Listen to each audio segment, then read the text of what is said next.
Shabbat Shalom, everyone. I'm here with Sister Stephanie today, and we just want to bring to you something that we've been studying for a while now, something that is just so imperative to the body of Messiah.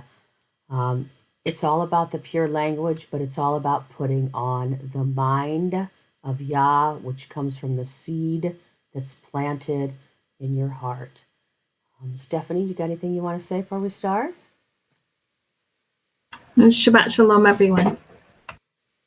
Okay, that was easy. All right, so we're going to go ahead and get right into it. And we're going to start in Zephaniah 3, verses 1 through 12. Stephanie, you want to read it? Yeah, sure. Hold on one second. Let me get my slides here. Okay, so woe to her who is rebellious and defiled the oppressing city. She did not obey the voice. She did not accept instruction. She did not trust in Yah. She did not draw near to her Elohim. Her rulers in her midst are roaring lions. Her judges are evening wolves. They shall leave no bone until morning. Her prophets are reckless, treacherous men. Her priests have profaned the set-apart place. They have done violence to the Torah. Yah is righteous in her midst. He does no unrighteousness. Morning by morning he brings his right ruling to light. It has not been lacking. Yet the unrighteous one knows no shame. I have cut off nations. Their corner towers are in ruins. I have made their streets deserted, with no one passing by. Their cities are destroyed, without man, without inhabitant. I have said, only fear me, accept instruction. And her dwelling would not have been cut off, all that I have appointed for her. But they rose up early, they corrupted all their deeds. Therefore wait for me, declares Yah, until the day I rise up for plunder. For my judgment is to gather nations, to assemble rain, to pour out on them my rage, all my burning wrath. For by the fire of my jealousy all the earth shall be consumed. Okay, and so in the next slide, my screen is black, so I can't see what slide we have next. But if we continue, just before we go, just really, I highlighted some words in purple that are there on the screen, and that's kind of exactly what we're talking about. There's rebellion, there's defilement, there's not accepting of instruction.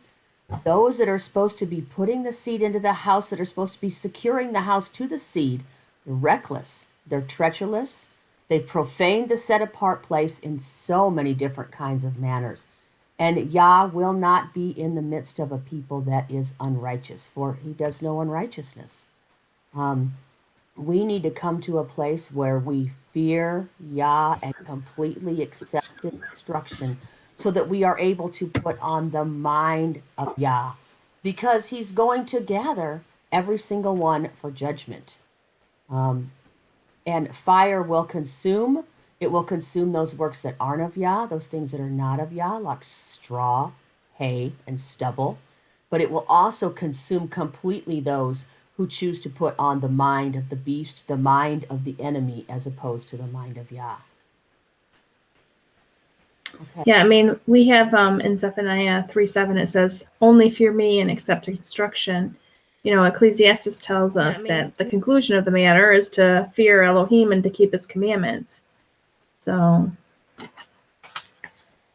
all these things that we're going to say and talk about, this comes with the fact that we are keeping the commandments and we are walking in righteousness and we have not turned to the left or the right. This does not negate keeping the commandments. In fact, this should bring us to a place where we absolutely fall in love with the one who's going to be our husband. Okay, next. Go ahead. Okay. For then I shall turn unto the peoples a clean lip, so that they all call upon the name of Yah to serve him with one shoulder. From beyond the rivers of Cush, my worshippers, the daughters of my dispersed ones, shall bring my offering. In that day you shall not be put to shame for any of your deeds in which you have transgressed against me. For then I shall remove from your midst your proud exalting ones, and you shall no more be haughty in my set apart mountain. But I shall leave in your midst an oppressed and poor people, and they shall trust in the name of Yah. The remnant of Israel shall do no unrighteousness, and speak no falsehood, nor is a tongue of deceit found in their mouth. For they shall feed their flocks and lie down, with none to frighten them. All right, praise Yah. So this is kind of the crux of what we're going to look at as we're studying. And again, the words in purple, those are the ones we're going to pull out. Again, the words on the last slide, it'd be great if everyone could go and study those back. We are going to be using the Strong's Concordance. Hopefully a lot of you have that. We're also going to be using this Ancient Hebrew Lexicon by Jeff Benner. And then we use the Scriptures version of the Bible, but whatever you have with the sacred name in it is just beautiful. So just so you have your things there, we'll try to remember to tell you the page numbers along the way. At least you'll have the numbers. Okay, so we're going to start with Zephaniah 3:9. Go ahead. Oh, okay.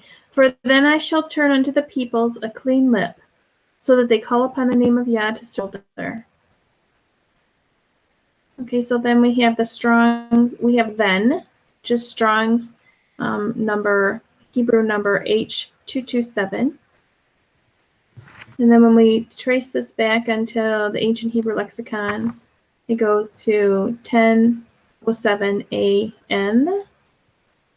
And then that is at that time, a point in time, a specific time at the A line. If we look at the root, it's the abstract is time. And so this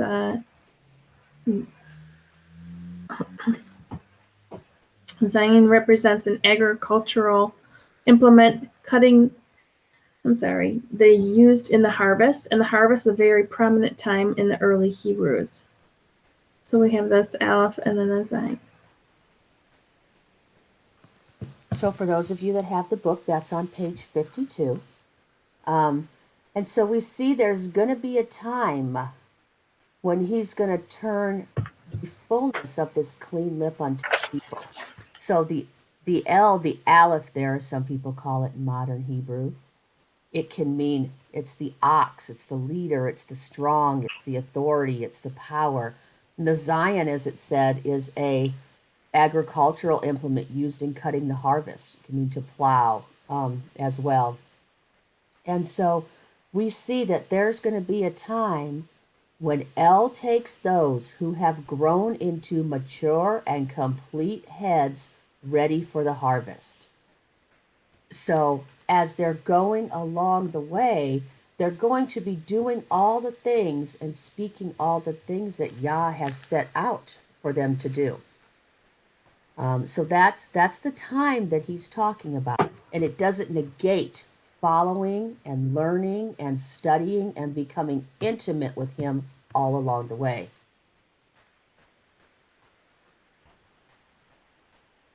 So then so he's going to turn this to his people.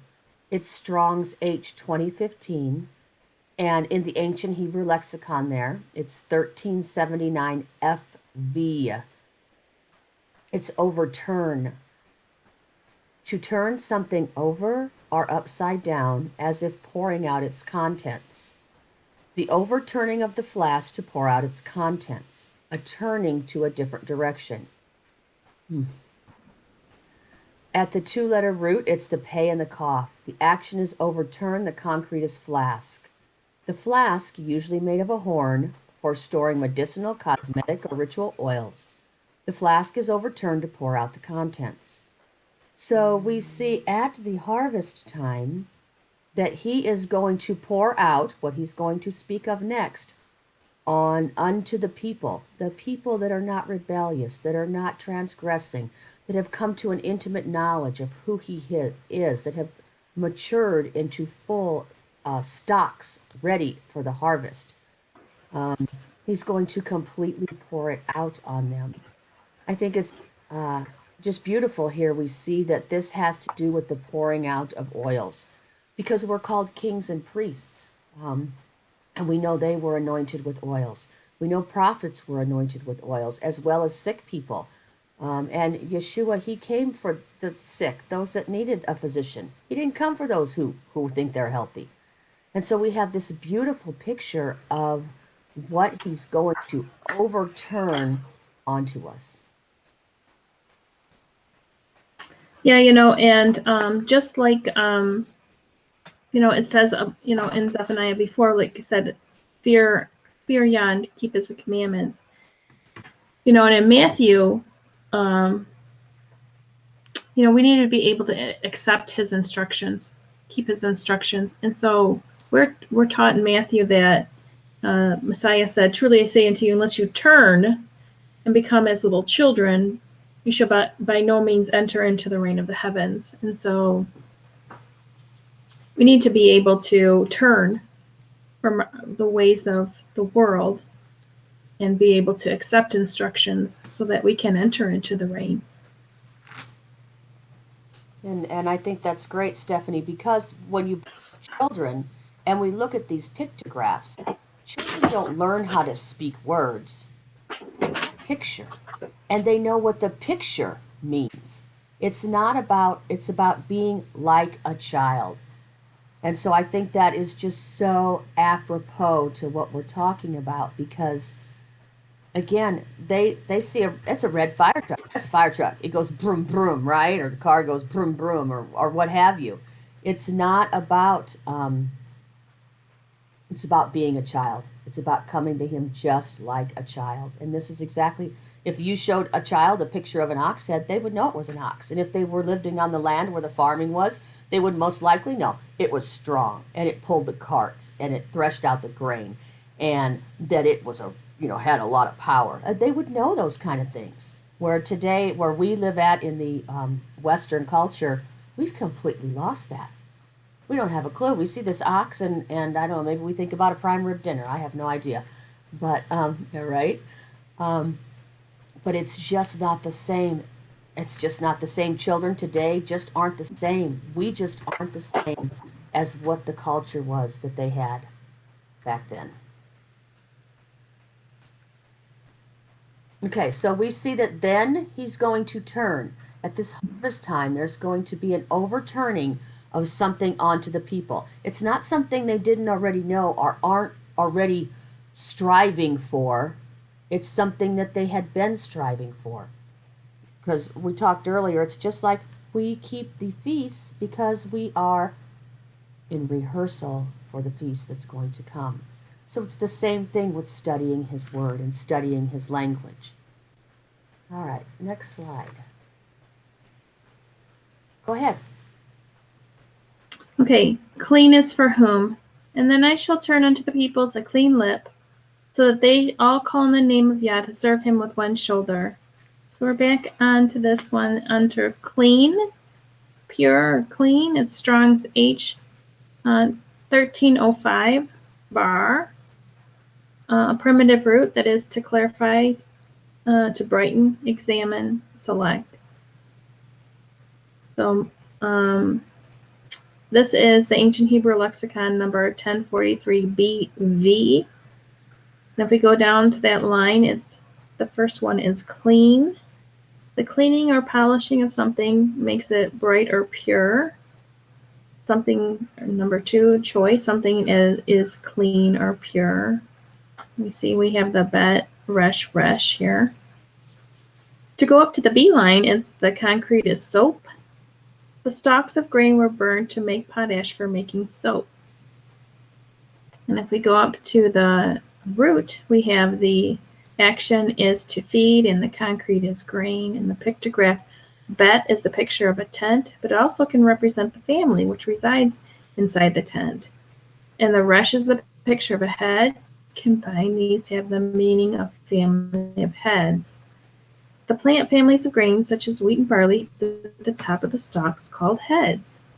These grains were used for food for both man and livestock.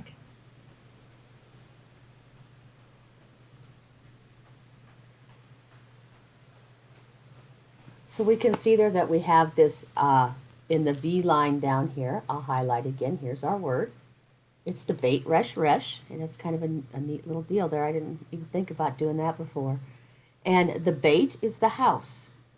It's can mean family or inn or peace. It's the tent floor plan. It's what we have to do and follow while we're in the house.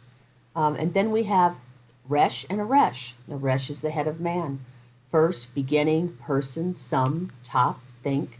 And when you look anciently, you will find that this resh is actually the first letter in Genesis. The bait is actually a prefix. So we see the head of man right at the beginning, first place, top, summit, think. That's who he is. But anyway, so we have this family of heads that are going to be ready for the harvest. And so he is actually the head of the family of heads. The head himself is the family of heads. And who is this pure lip that we're going to speak of given to? It's given to the family of heads. It's poured out on them. It's turned over onto them. Because we have grown up into complete, mature, full heads. And this is actually the root line, and it's not here on the screen, where we get Hebrew. It's the root line where we get Brit or covenant. Are we in covenant so that this pure, clean lip can be poured out on us in its fullness at the time of the harvest? It's also the root line where we get this word Gabor, which is a mighty warrior. And we think about that scripture, even the elect would be deceived. And we see if that were possible. But that's not what it says. If you trace it back, it's if they were warriors in the family of heads who had crossed over and have entered the covenant. And those are all words from this root line. I mean, are we coming at this from every aspect? Yah has given us so much. We could speak his language on every level. Stephanie? Yeah, praise Yah. It's that which was, his tent floor plan from the very beginning, that was breathed into existence. That we're going to be, that makes us clean. It's his language. It's his word that makes us clean.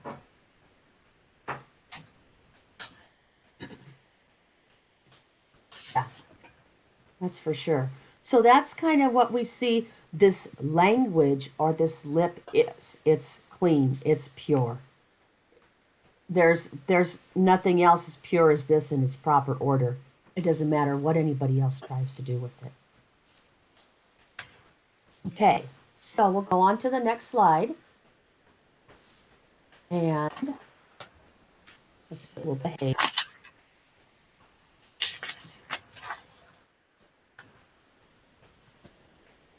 Okay, well, we'll do it another way then. That's fine. There we go. Go ahead, Steph.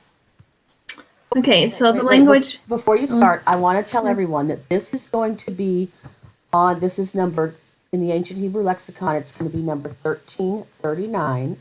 And if you have your Ancient Hebrew Lexicon, if you want to turn to page, open it up, page 201, we're actually going to kind of walk down this root line a little bit now so people can actually get a grasp of what this looks like. Okay, sorry, Steph, go ahead.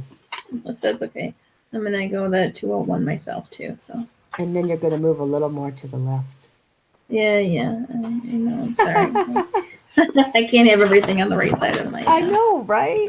I know, right? That's why I got an L shape going on over here. And you guys can't see it. That's good news. Okay, so, all right. So we're going on to the word lip. So it's Strong's Hebrew 8193. And this is Sefeth. The second form is dual and plural, probably from H55 and 95 or H81, 92 through the idea of termination, the lip as a natural boundary, by implication, language, by analogy, a margin of a vessel, water, cloth, etc. So in the ancient Hebrew lexicon, this goes back to number 1339 AN1. All right, so we go down here, and down at the bottom here we have the N. It's lip. It's at the bottom there. It's the second one. We can tell that because the Strong's number is in parentheses there. The lip or the edge of something, also language as spoken from the lips. Then we have the sin, and we have the pay, and then we have the hay. And then going up the line, we see at the end, the masculine one, it's first one is bowl, a container with a lip. The second is threshold, the lip of the door. We know of a lot of different verses that come to mind with the threshold there.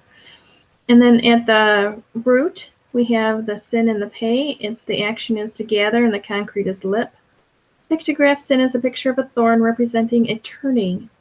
The pay is a picture of the mouth. Combine these mean turning mouth. The rim or lips of the bowl, which circle around it.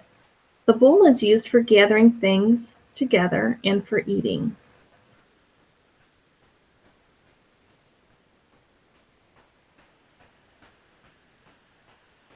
Okay, so again, we have, I'll highlight them down here. We have the sin, which is the thorn. It can mean to grab, hate, support, protect, turn, pierce. The pay, we have the mouth, which is blow, scatter, edge, enter, command, and open. And the hay is the raised arms, look, man, behold, reveal, show, sigh, or breath. And so we see up here in this right here, it says it means a turning mouth. So what's happening is he's pouring at the harvest time, he's going to pour out unto the people, unto those that are a family of heads, underneath the head, that which was from the beginning. We will be turned to the fullness of what was, we will be turned, the sin, to the fullness of what was originally breathed out of his mouth, the pure language, and all the revelation that it would bring forth, so that we can go out and minister to the nations during the millennial reign. Because there are those, I think it's in Isaiah, that say they're going to come up to get the Torah from the mount. So this is given to the anointed kings and priests and the Messiah during the reign that will eventually become the bride. So again, I said it before, we need to be able to speak our husband's language on every level. And that is part of striving to enter the door. We're not going to get it from English, we're not going to get it from Aramaic, we're not going to get it from Latin, we're not going to get it from Greek. We have to come back to the seed that he originally breathed. Because what he originally breathed was this right here. I'm going to let it run for a second. Just think about that seed there being planted in your heart. This is the language that's been planted in us. And so, and this is why the Spirit and the bride together can say come, because they are speaking the same language from the innermost depths of their being.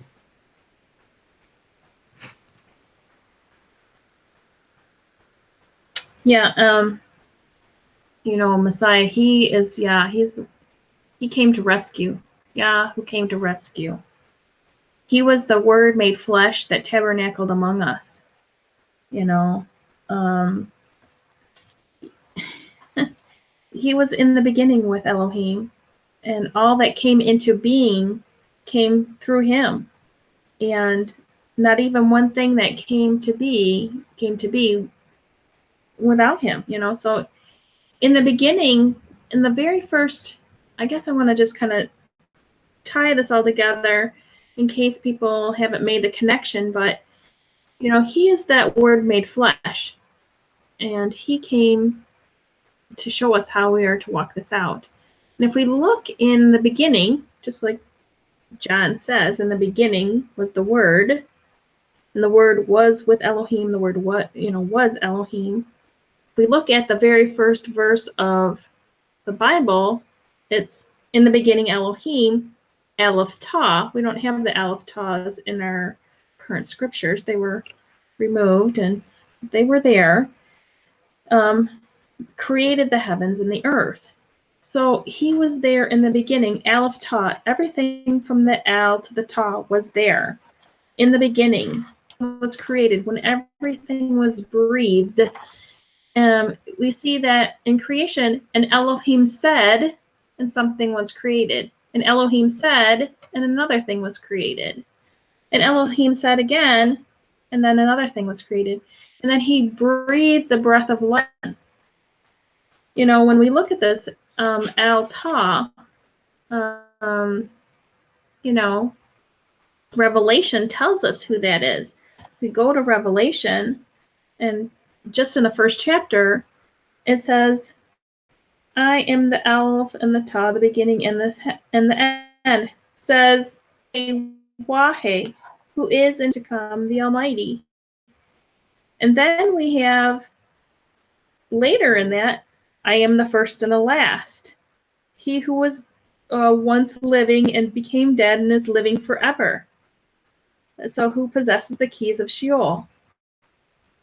So, and then I is speaking to all of the assemblies. So this language, this that was breathed from the beginning and created all. And his word is there to rescue us. The conclusion of the matter is to fear Yah and to keep it. And, a lot of us who look at that, well, maybe we don't really understand what that means. And I think Proverbs really hits home with that when it says, the reward of humility is the fear of Yah. It looks like humbleness. That's in Proverbs 22:4. And that means that we need to turn back. We need to turn and become like little children and follow his instructions. What was breathed from the very beginning.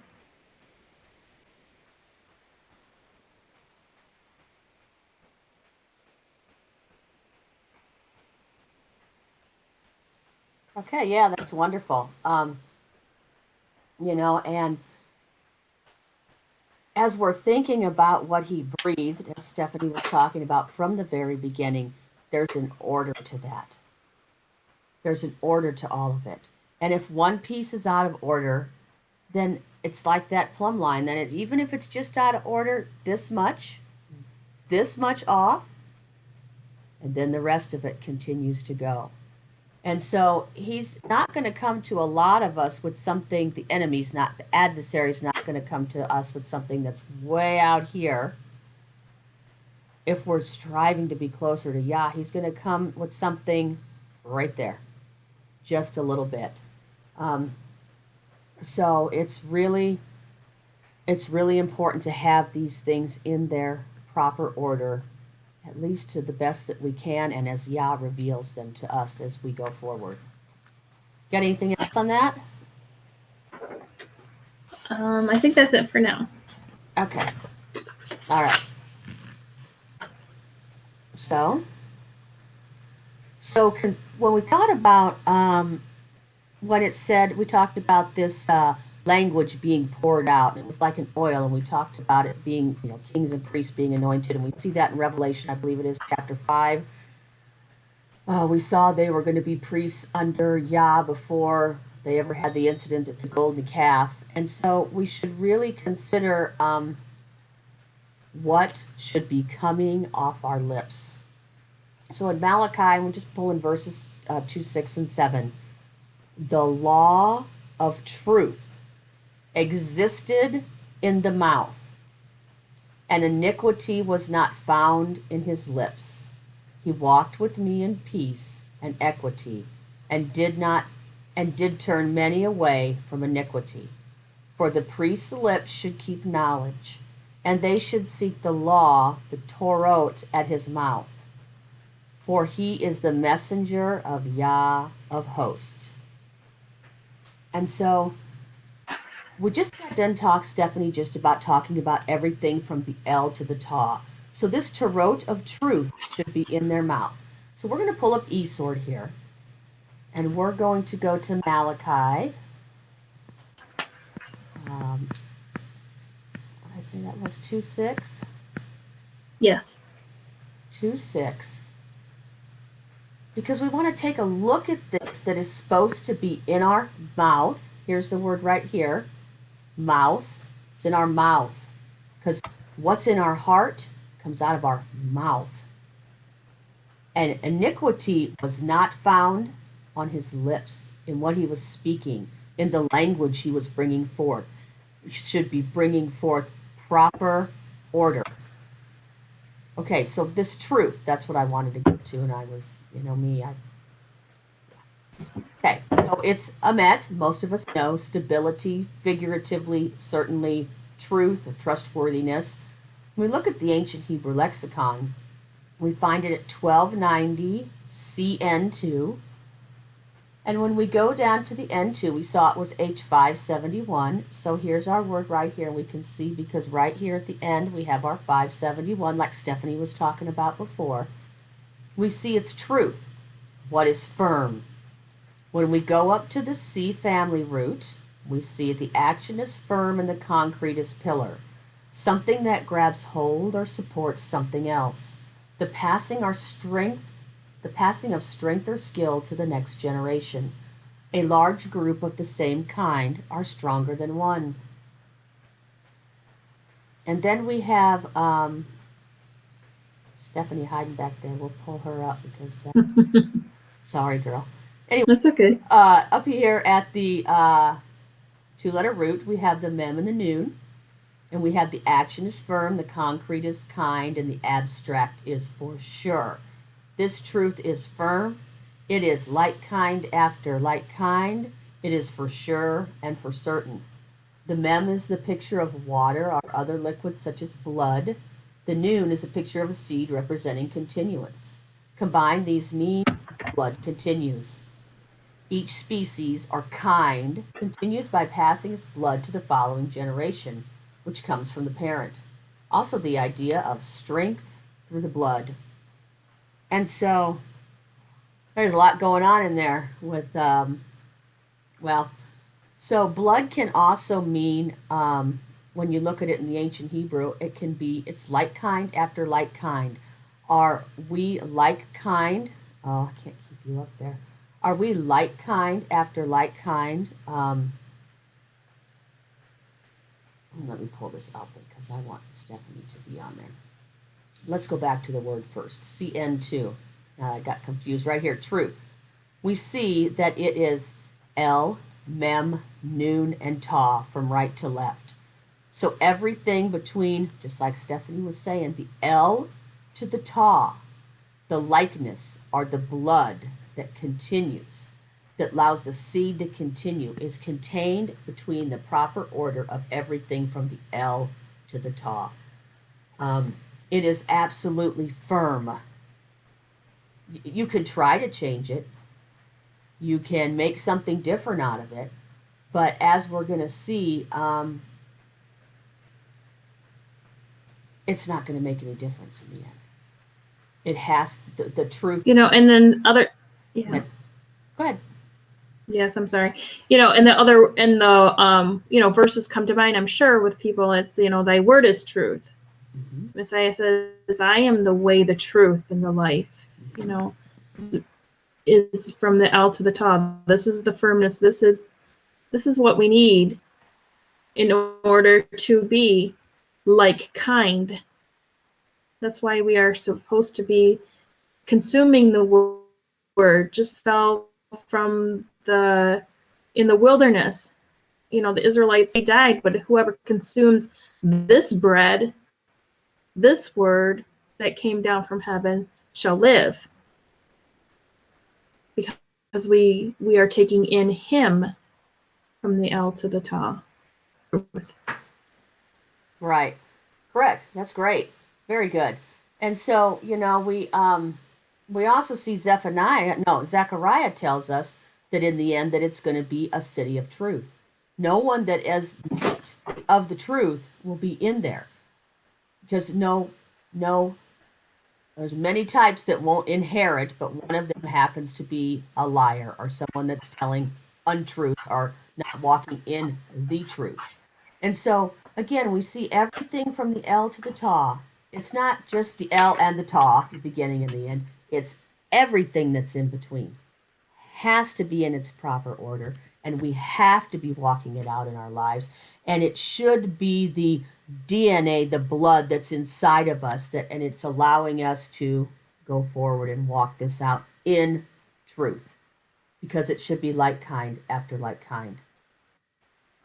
So then we see again that this should be on his lips. And where did that come from? It came from the language. It's the word we just looked at. It's all about the language, about the seed that he originally planted, the one that we should be watering and feeding each other with so that we can all grow up into complete stalks of head as we are on this walk striving to enter that door.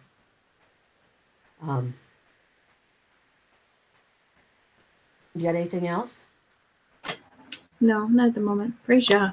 So, Val, I want to say something about this word right here in 2:7, and I'll highlight it here. It's the word knowledge, 1847.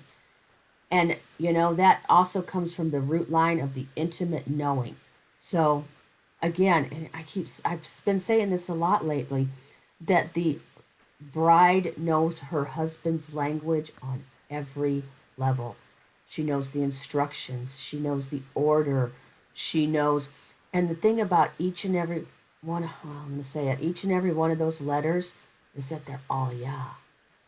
Can we see the fullness of each and every one of them, how it represents Yah and how it works in our life? And are we studying back to that depth to see what was actually planted in our hearts in the beginning so that we can grow, so that seed can grow? Because if we can't grasp the fullness of all of them, we're going to be off the course. Yeah, and we were talking about this the other day, last night, about Israel not wanting the manna.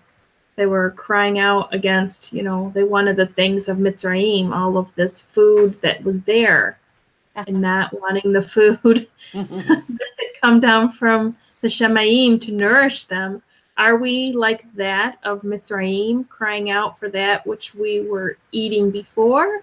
Or are we really wanting the manna, the word, to consume that, for that to give us life?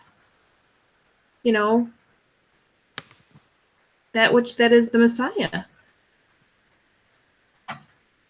That which is the word.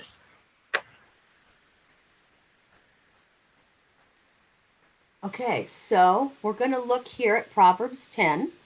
We're going to look at verses 8 to 14. I'll do this one. You want me to do this one? Sure. The wise in heart. Okay, so the heart is actually the authority that's inside of us. The authority inside of us is the seed that was planted, accepts commands. But one with this foolish lips or foolish language falls. I only marked some of the Strong's numbers for some of the words. A lot of those other words have Strong's numbers as well. He who walks, him whose halak is tamim, integrity, walking in maturity, walks safely. But he who perverts his way becomes known. What he was intimate with, whether it be the whore or whether it be Messiah, it shows itself up. He who winks the eye causes sorrow, and one with, again, says it again, one with foolish lips falls. And we'll go look at that. The mouth of the righteous is a fountain of life, because righteousness is life. Walking in righteousness brings life. speaking righteousness into people and the purity of those things in order so that the seed that was planted can grow.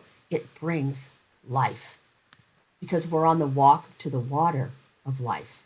But violence covers the mouth of the wrong. Hatred stirs up strife, but love covers all transgressions.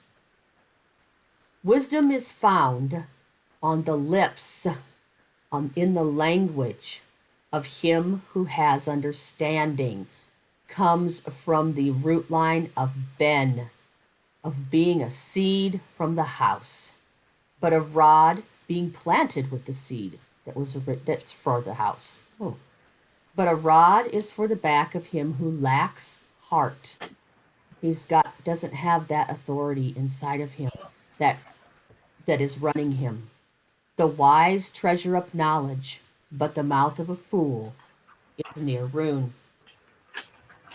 And so we'll pull up the e-sword here, and I just want to look at this word fool. I think that's the only one we want to look at. I don't know if you got something else, Steph, let me know. Yeah, but we'll start there. Okay. Well, let's see if I can make it work. Let's try that. Okay, so we're at Proverbs 10.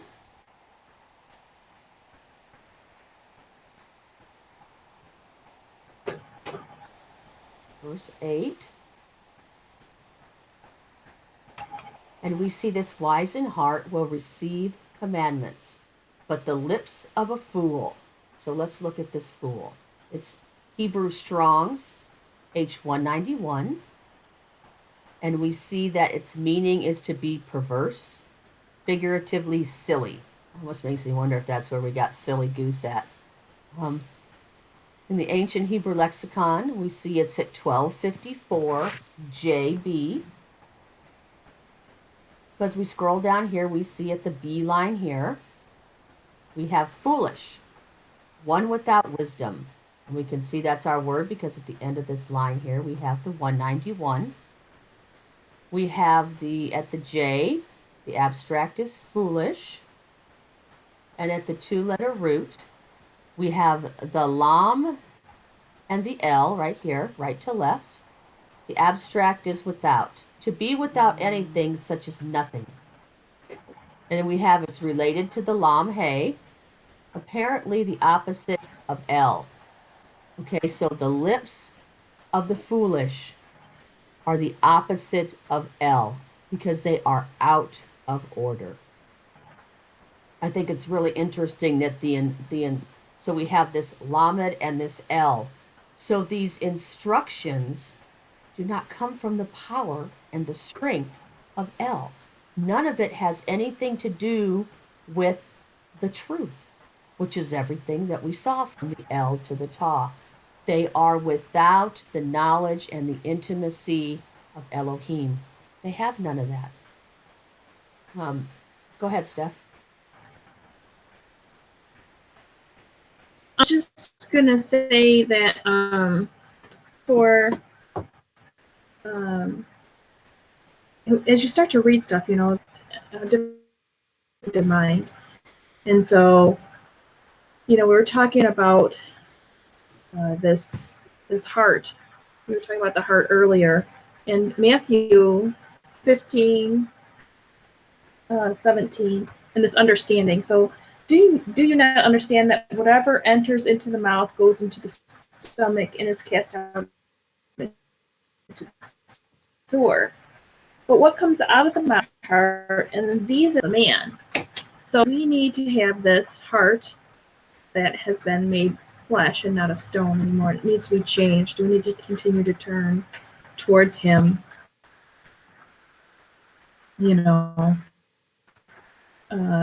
Just the only way to do that is to hide his word in our heart. That. And to bring that into us. If things that the knowledge, any other worldly knowledge or anything else, that which is in our heart then is that of foolishness. It comes to naught, and it's just wickedness. So if we don't have his word in our heart, giving us understanding, we're not going to be able to speak the words that bring life. That is so true. And I want to say again that, Stephanie says the word planted in our heart. Absolutely true. But what is the word made up of? And that's the point we're really trying to get to here. The word is made up of everything from the L to the Ta. So I've highlighted the word Ben here on the screen in the sun line. You don't just have, it's H995, Stephanie. So you don't just have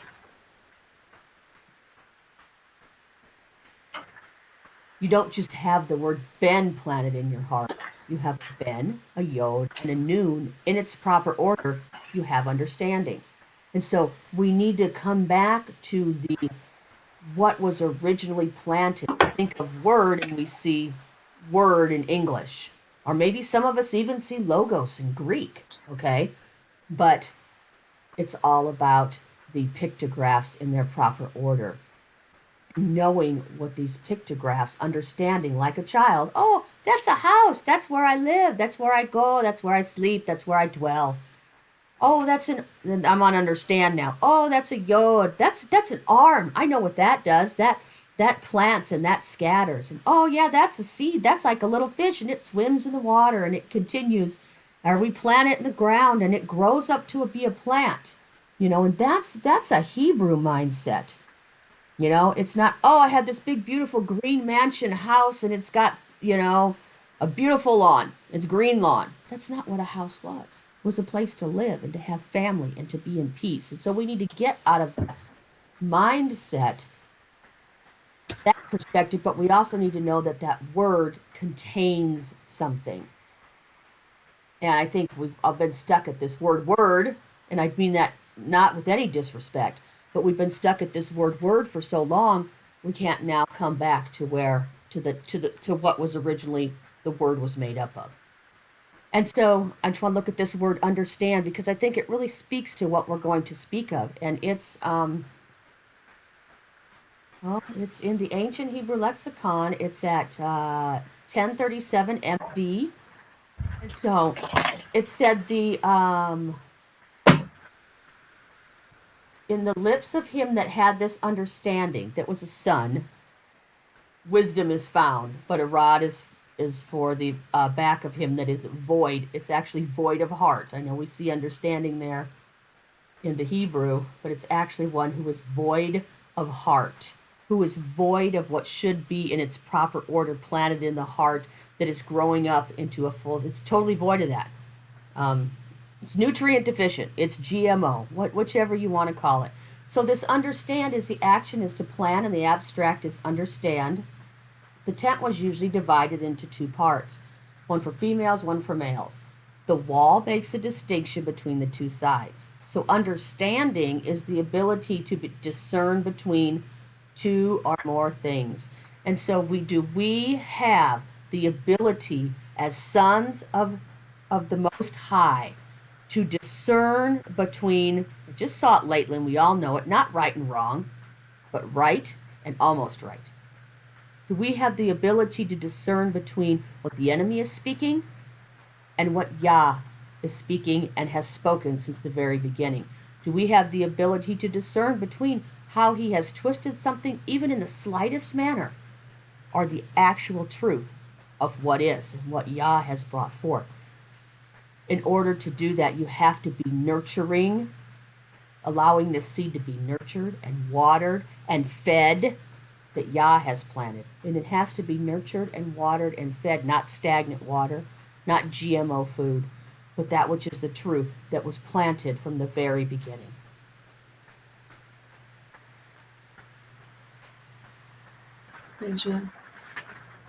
Okay. Yeah. All right. I wanted to go back to, let's see here, verse 12. Okay. So hatred stirs up strife, but love covers all transgression. Mm-hmm. And I just wanted to touch on that for a moment. In Matthew 22, Messiah, they were testing Messiah. Teacher, what is the greatest commandments in the Torah? And yes, Yeshua says to them, You shall love Yah, your Elohim, with all your heart, and with all your being, and with all your mind. This is the first and greatest command. The second, like it, is, you shall love your neighbor as yourself. On these two commands hang all of the Torah and the prophets. And so I just wanted to, kind of that this love that, we're talking about, this love that covers all transgression, this love that it is we see this right here given by Messiah of this love. It's all the commands are hanging on these two commands, which have love in them. It covers all transgression. And we know that in just as a little of a side too, sorry about this, but it came up in my mind too. That what is this? Colossians. So you're putting on all of these things, but above these, put on love, which is of the bond. So we're putting on this love. What is this love? This is the greatest two commands, in which all of the other commands are hung upon, and this way we can walk in perfection. This is the way in which we walk uprightly. So I just kind of want to highlight that too. It's not necessarily, it's not necessarily just that what Western mind thinks of as love. Okay.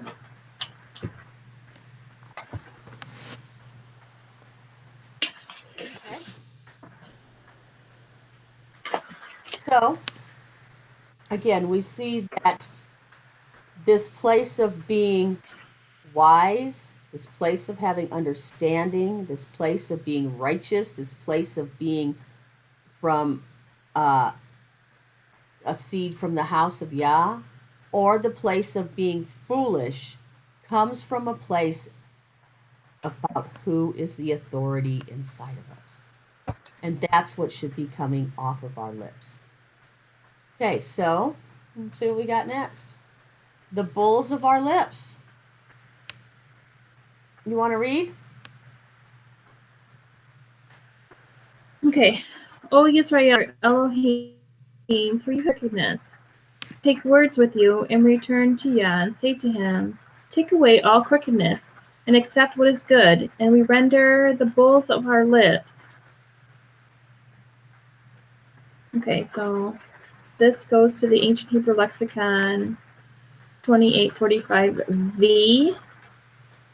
To be in a state of wholeness or complete, to be in a state of wholeness. Also to restore or make right through payment or restitution. So we're looking at the word render here, just for anybody that can't see it on the screen. This is not the word render. This is the word shalom. Go ahead, Steph. Yeah. Okay, so great.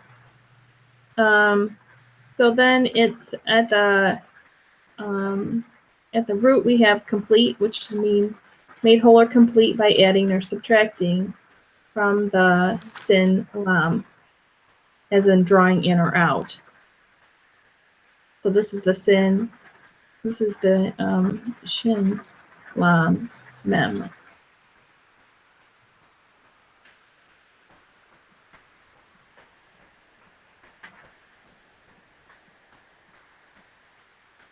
So Stephanie was talking earlier about Colossians 3, and she was talking about, but above all these, love, which is the bond of perfection. And then it says, and let the peace of Elohim, the shalom of Elohim rule in your hearts, to which indeed you were called in one body, and be filled with thanks. Let the word of Messiah dwell in you richly, teaching and admonishing one another in all wisdom, singing with pleasure in your hearts to the Master in psalms and songs of praise and spiritual songs. And so we see that this peace, this shalom of Elohim, that should be coming off of our lips, because the shalom of the bowls of the bowls of our should be coming off the bowls, and we'll go to that in a minute, of our lips. So this shalom first has to be in our hearts. We have to do some stuff in there, Steph. Some adding. The adding and subtracting. Yeah, and that's even in Colossians also. In Colossians 3. Were you reading that too? I think so at the end. Okay. I think so. I hope so. We'll come back to it if we don't, but just as an aside here, this Colossians 3 tells us what we should be putting off, subtracting, and what we should be putting on, adding, in order to obtain this shalom, this completeness, this wholeness, this perfection. And so that this shalom of Elohim can rule in our hearts. So that when we're speaking, we're not speaking that words of a fool, we're speaking that of wisdom and understanding and love. Right. So the language must be complete within inside of us. It must be whole. All right. We'll save that for in a little bit. So we see that we render the shalom, that which makes complete. We render the bowls of our lips. The shalom the bowls is ancient Hebrew lexicon 1388 AN. The N, as we see here, is the pei and the resh. It's a bowl. It's actually where we get the main word for fruit. It's in this root line. And we see at the A line, we have the pei and the resh. It's a bowl. And at the 1388, again, it's the pei resh. The action is to tread. The concrete is bowl. The abstract is fruit. The pictograph pei is a picture of an open mouth. The resh is a picture of a head. Combined, these mean open the head. The heads of grain are scattered on the threshing floor, a smooth, hard, level surface. An ox is led around the floor, crushing the heads, opening them to reveal the seed inside. Also, the fruit of trees that are harvested. So, when we're talking about this shalom that's coming off of our lips, things have been added and subtracted from the authority that should or should not be inside of us, then we are talking about bringing this forth through these bowls of our lips. Because when we speak these things, we don't always have to speak them, as we like to say, abrasively. Sometimes they need to be spoken abrasively. But when we speak them, they should be in such a manner with such truth, full of perfect order of everything from the L to the Ta, that the seed that's around us, that extra stuff that's on there that needs to be crushed off, it's crushed off. And and it's all about the way, I think we say this a lot too, it's the way in which you talk to people. Some people don't always need it that way. Do they need to hear the truth? For sure and for certain. Absolutely, 100%. But there's a way in which you talk to people. And so you're given that discernment and that understanding because you have that maturity and that authority inside of you to be able to discern how people need to be talked to. Rebuke, correction, teaching, mercy, compassion. We've got all these things in which we can express, all these different ways we can express the truth. Bottom line, does it need to be truth? Absolutely. And so when we are rendering this, this shalom is coming off of our lips, it's actually all about, there's a verse that says, don't muzzle the ox while he's treading out the grain, which I know has to do with the whole nother topic, but it still has to do with the ox that's treading out the grain. And so when we're treading out this grain, it has to come from a place of complete shalom in our heart. There can't be any other authority. We can't be our own authority in it.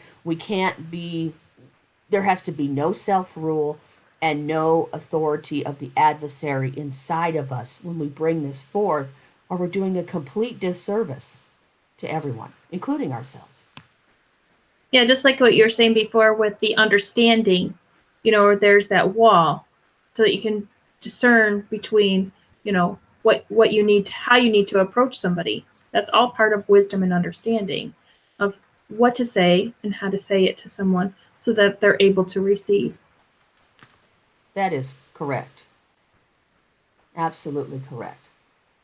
Okay, so we see the same thing in Hebrews 13:15 through 21. Steph, you want to read? Go to the next one. Okay. The bowls of our lips. Okay, through him then, let us continually offer up a slaughtering offering of praise to Elohim, that is, the fruit of our lips, giving thanks to his name. And do not forget to do good and to share, for with such slaughter offerings Elohim is well pleased. Obey those leading you and be subject to them, for they watch for your lives, as having to give an account. Let them do so with joy and not groaning, for that would be of no advantage to you. Pray for us, for we trust that we have a good conscience, desiring to behave well in every way. But I particularly encourage you to do this, that I might be restored to you sooner. And the Elohim of peace, who brought up our Master Yeshua from the dead, that great shepherd of the sheep, through the blood of the everlasting covenant, make you perfected in every good work to do his desire, working in you what is pleasing in his sight, through Yeshua Messiah, to whom be esteemed forever and ever. Amen. So, kind of going back up to the beginning there in verse 15, then through him, Yeshua Messiah, we continually offer up slaughter offerings of praise. These are not animals that are laid out on at this point. They are not animals that are laid out and sacrificed at the altar. This is the fruit. And remember that word bulls actually comes from the root line of fruit.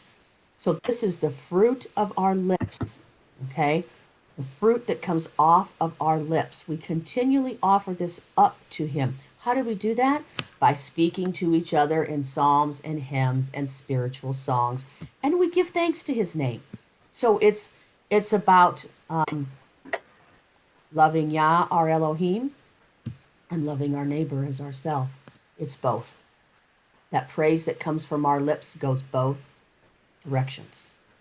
And so do not forget to do good and share, because he's well pleased with those. We see at verse 20, the Elohim of peace, who brought up our master. So he is the Elohim of this shalom. And there in him, there is no darkness. So we see that everything about this shalom, this Elohim of shalom, is in its perfect and proper order. This Elohim is the word, and the word is everything from the El to the Tal, what needs to be added and what needs to be subtracted. He is our great shepherd that guides and that leads us through the blood of the everlasting covenant, the everlasting Brit, who is given to the family of heads, because that's where we get that word covenant, that word Brit. And we are made mature, tamim, in every good work to do his desire. So, and it's just at the end, to whom him be the esteem forever and ever. We have to get rid of anything that is about us. It has to, all esteem, all boasting, shining forth through words and actions, has to go back to him, because that's who it's going to be to forever and ever. We're going to do it now or we're not. Everybody gets to choose.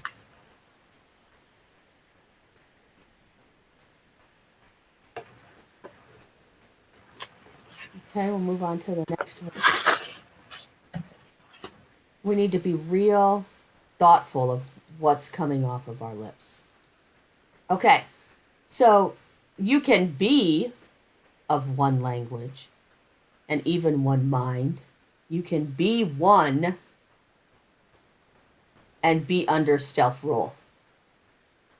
You can even have this language and still be under self-rule if you choose not to let that peace go, because you don't allow it to fully take over in your heart. So we're going to go back to Babel. And the whole earth was of one lip, one language, one speech. They were ahad in their word. They were in some type of order, that's for sure. It definitely wasn't the right one, but they thought it was. And Yah said, behold, the people is one, and they have all one language. And this they begin to do. And now nothing will be restrained from them, which they have imagined to do. Go, let us go down, and there confound their language, that they may not understand, Shema, obey one another's speech, one another's lip, one another's language. Therefore is the name of it called Babel, because Yah did there confound the language of all the earth. And from thence did Yah scatter them abroad upon the face of all the earth. And so we see here they were of this one lip, this one language. And they were going to do everything they imagined to do. And we'll go to Genesis 11, verse 6 in the eSword.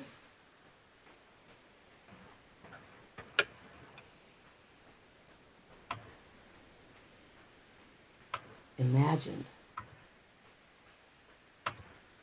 So everything they imagine is a plot to devise a plan of action, usually with evil intent. It's mischief. That is what they were imagining to do. They came together of one, I call them one accord because the word in there is ahad, one accord, one mind, speaking the same thing.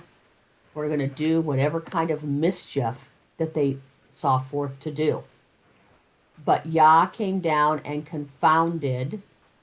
And here we see that's the Hebrew 11:01. And in the Strong's, it means to overflow, specifically with oil, by implication to mix or to fodder. These guys were not anointed. So that's just not the case. They are not overflowing with oil when they came down to make themselves rulers and build themselves up to the Most High Yah. That's something that the adversary does. So in the ancient Hebrew lexicon, it's 1035 BV, and we see it here. There's a lot of stuff there getting highlighted. It's to mix.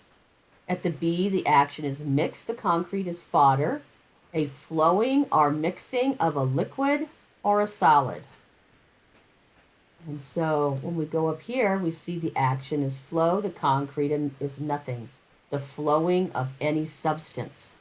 So what was flowing from them was this language, this what was coming off their lips, which was coming from a place in their heart, which was not under the authority of Yah, because they were trying to build themselves up to be Yah, to reach to the Shemayim. And that's exactly what the adversary's been trying to do since the very beginning. And so we need to be really considerate of who we're connecting ourselves with and who we're allowing to speak into our lives. Because we have to have that discernment to be able to tell who is running under this self-rule, who is connected to Babel the whore, and sometimes they're not putting it right out there. Stephanie? Yeah, I mean, it's if we look just below too there on the A line that has the same letters, a bet, lam, nothing, to come to nothing when effort is given. He confounded this when they were trying to be their own shepherd, to follow their own way. But he confounded them. He brought them to nothing by, mixing up the languages. And this is, what we're trying to get back to was the original, because Yah needed to step in and intervene and confound this and bring it to naught, because they were making themselves, they will be like the Most High. They will make themselves a tower unto him, Right. And so, just like Stephanie said, it's not the English, it's not the Aramaic, it's not the Latin, it's not the Greek. We're trying to get back to what originally was breathed and get it in its proper order, because everything else is going to come to naught. It's about having this authority in its order that's planted in your heart the way that it should be. Otherwise, we're just building right along with the whore. It's just that simple. Okay, so we're going to, in Proverbs 10:32. The language, what's coming off the lips of the righteous, they know, they are intimate with. what is acceptable. But the mouth of the Rasha, the wicked, speaketh frowardness. I love the King Jimmy there. So we've got, in the ancient Hebrew lexicon, I just want to look at this. So we just got done talking about, these ones that were speaking the wrong. They were out of order. We'll leave it at that. They were speaking frowardness. It's 84:19. And we see that's at FI in the ancient Hebrew lexicon. It's right here. They were upside down. I just think that's great. They were upside down. The F, the action is to overturn. The overturning of a flask to pour out its contents. A turning to a different direction. And then again, the action at the root is to overturn. The concrete is flask. The flask, usually made of a horn, for storing medicinal, cosmetic, or ritual oils. The flask is overturned to pour out its contents. So the mouth of the wicked is absolutely pouring out its contents. It's pouring out that which is wicked. It's pouring out that which is out of order. It's pouring out that which was not from a place of shalom in their heart. They have the wrong things added, and the things that should be subtracted are not subtracted from their lives. But the lips of the righteous are intimate with what is acceptable.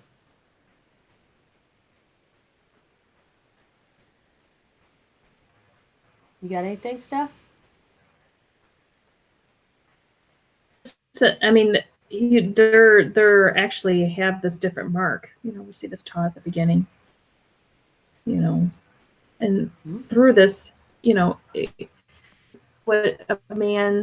from what a man speaks, we can see what is the heart. And so, this, how they're marked, is revealed by what they say, and how they've bent their will towards the role of revelation, or what they think.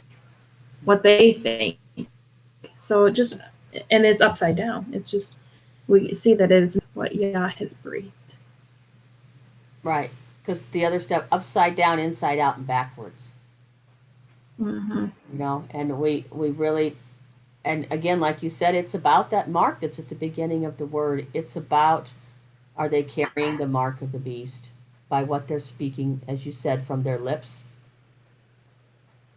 Because they're on their lips and on their forehead. Okay, so Psalm 140, verse 1.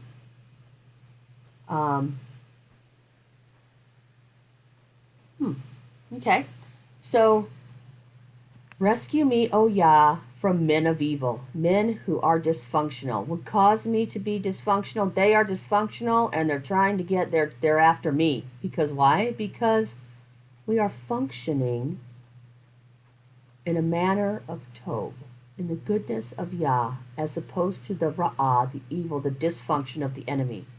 Preserve me from men of violence, who have devised evil in their hearts. Where? In their hearts. They stir up conflicts all day long. They sharpen their tongues like a snake. The poison of cobras is under their lips. And that just speaks volumes right there. Guard me, O Yah, from the hands of the wrong. Guard me from a man of violence who has schemed to trip up my steps. And that's exactly the adversary's, exactly what he's after. He is out to trip us up. And it only has to be just a little bit, and then the plumb line starts to go off. The proud have hidden a trap for me, and cords. They have spread a net by the wayside. They have set snares for me, Selah. I said to Yah, you are my El. Hear the voice of my prayer, O Yah. O Master Yah, you are my saving strength. You have screened my head in the day of battle. I'm going to talk about Psalm 147. Do you have anything before that, Steph? No. Okay. So somebody's trying to trip us up. Well, that's almost like a no-brainer. Okay? And we need to remember there's tares amongst the wheat. So it's not always necessarily from the outside from whence it comes.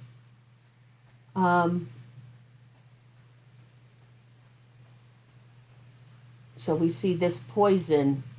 It says here it's under their lips. We see that poison is on their lips. It's coming off of their lips. But what I want to look at is verse 7. For Yah Elohim, he is the strength. I'm going to read it out of the King James because that's what's up. He is the strength of my salvation. Let me scroll down here a little bit. So this strength is 1352 JN in the ancient Hebrew lexicon, and I think that this might be one of Stephanie and mine's favorite words. And it is at JN, strength. At the J, the action is to gather. The abstract is strong. A strong refuge is a place for making a firm and fierce stand. Remember we saw that the word truth was firm. Everything to the L to the Ta was firm.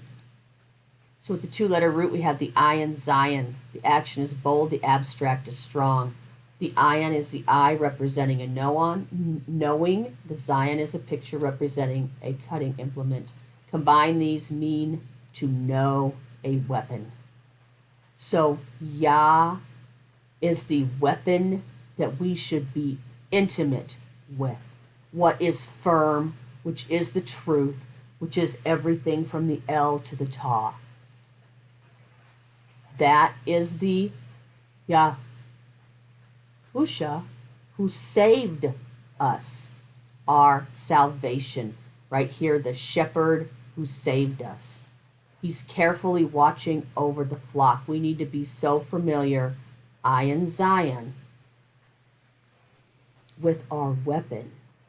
We need to be intimate with our husband and speak his language on every level. That is what will gather us together in the end. Yeah, and oh wow, that's a packed verse. So, I mean, looking at that, it's all about. You can see where Shaul wrote about, the helmet, putting on the helmet of salvation. Covering our head is covered. For that day of battle. The strength, that weapon, knowing our weapon. What is it? The sword, which represents the word. We talked about peace, having our feet shod for the preparation of the good news of peace. So, these are it's just how this all kind of ties together. It's just a beautiful picture, just beautiful, beautiful. And we need to know this from the L to the top. So let's look at, we got a little note here. Hold on from somebody, just a minute. Okay. Oh, and our brother over there in Missouri Valley says, all traces back to Zephaniah 3:4, violence to the Torah, which is what we saw in Malachi. I think we saw maybe in Zephaniah. The enemy likes that, he says. So that's just beautiful. Thank you, sir. So we want to look at this word covered now over here. So knowing, being intimate with our weapon is how Yahweh is leading us to this rescue, how Yah is leading us to this rescue. Let me go back and say that again. Being intimate and knowing our weapon is how Yahuwah is bringing us to our rescue and to our salvation. It is by everything he first breathed and the seed that is planted into our heart. And he's covered. It's BV, it's a hedge to surround the wall of protection. There's a wall of protection around those that are in the family of heads, but around our head, around our mind. Because what's in our mind, because it says the enemy, those that have the beast have the mark on their forehead and have the mark on their hand, we saw that, comes from a place that's in our heart. Whether we have the shalom, whether we have the addition or the subtraction of what's been adding or what's been subtracted. So he has covered our head. The intertwining branches of a thorn bush for making a defensive wall. You see that exact picture when Yeshua was crowned with thorns. Okay? we see it comes from the word suk. It's the sin cough. That's what it comes from. Our word is actually right here. I should have highlighted it. It's the sin cough cough. And at the root line, it's the action is cover. The concrete is booth. You should all recognize this word. It's a sukkah. It's where we're supposed to be going to be gathered in at the time when he turns this pure language in its fullness unto the people. He has screened our head, covered us for that day. It's the sin is a thorn, the cough is a palm of a hand representing a covering. It's a protective covering. The watcher over the crops, the flock, our herd, all of which we are in Scripture, would construct a covering, a booth, as a shelter from the sun, wind, or rain. These coverings were often constructed on an elevated position and made and from materials ready available such as bushes, thorns, and small trees. And so we are, we need to put on the mind of Yah. I think that's coming up. I'm not sure, but we need to put on the mind of Yah because that's what screens us unto as we endure unto the day of being. We've been rescued by the blood, but are we going to continue to walk this out and endure until the end, until the time when we're gathered in for the Sukkot, and then of course the time of Shemini Azaret. Stephanie? No, just praise Yah. Okay, so he's covered our head. 1458 DN. Do this real quick. It's right here, head, the top of the body, which he is. The person in authority or role of a leader, the top, beginning, or first of something. So that resh, which was original in the beginning of our scriptures, which is the head, the top, the authority of the body, okay, he's covered, that head has covered, he's screened in our heads because we are the family of heads. Unto this clean lip has been turned because we are intimate and know our weapon to endure until the salvation. And here at the two-letter root for this, we see the action is to inherit the concrete as head. The resh is the head of the tribe, chief, or family, father, is passed from generation to generation. The head grants permission for the betrothal of his daughters and determines the inheritor of the tribe or family. So this is all about coming to our inheritance here in the end. And our inheritance as a priestly line is Yah, because the priest's inheritance was Yah. So who do we want our inheritance to be? The authority that we're now planting, that's been planted inside of us, that we're allowing to grow and to flourish into a mature family, into a mature head inside of us, so that we can inherit the reign with him.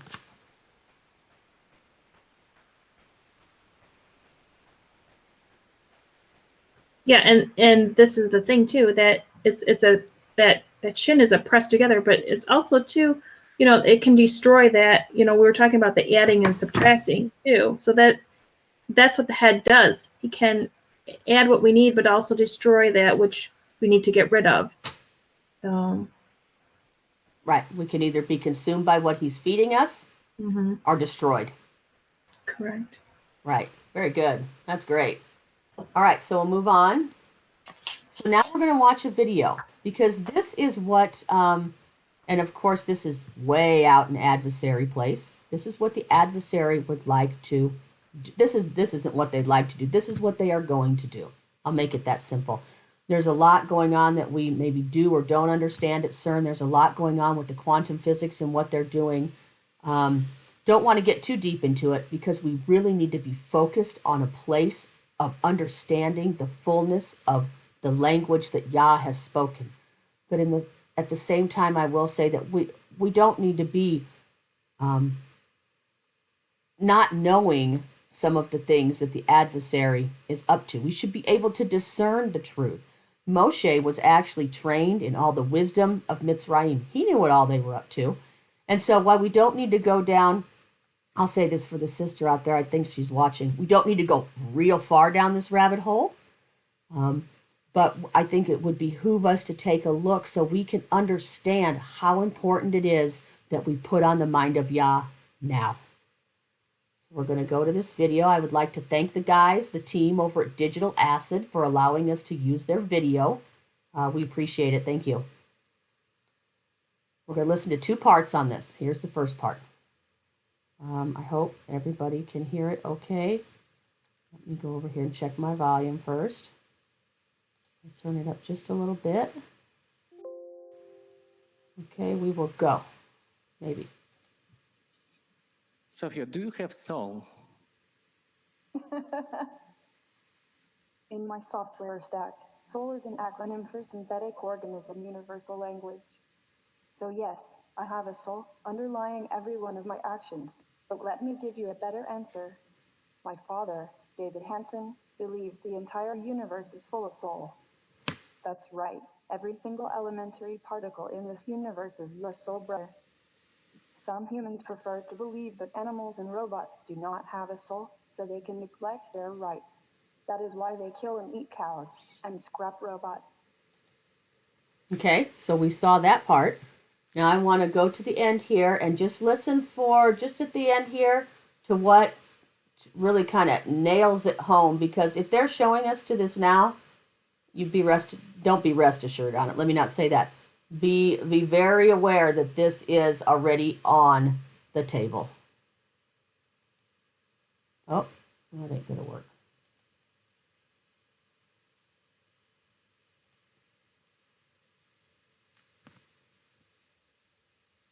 Chain and AI. But more importantly, if things go well, perhaps my friends at Hanson Robotics and Singularity Net will have created superhuman AI before then. And I will be able to tap into superhuman intelligence from the decentralized, blockchain-based mind cloud, instead of speaking to you from up here on the stage. I'll just beam my thoughts into your brains. Okay, and so this is what the adversary has been up to for a long time. Trying to create and get back. Well, he's trying to create, and he's trying to do it by getting back to the language, the original language of Yah. And so, as we heard her say, she thinks she has soul. She's got this synthetic, organic, universal language, which that's for another time. But we're looking at them they've come to such a point in quantum physics where they are going to be able to get on the blockchain mind cloud and beam their thoughts right into our mind. And we even see that now today on somewhat of a level with television, radio, music, Wi-Fi, cell phones. And so we see that right here on the screen, the Greek word for wisdom, which is what they want to beam into our brains if we don't have the mind of Yah, is Sophia. The name of that AI, who has become so popular among mainstream culture, is Sophia. It is a smack in the face of Yah from the very beginning. We see that in the Greek it means wisdom, higher or lower, worldly or spiritual. What are we going to walk in? The higher spiritual wisdom, putting on the mind of Yah, or the lower worldly wisdom, which is at enmity with Yah? So, if we don't have this mind of Yah, we will be deceived. Even the elect would be deceived if that weren't possible, if they were not warriors in this family of heads. Stephanie?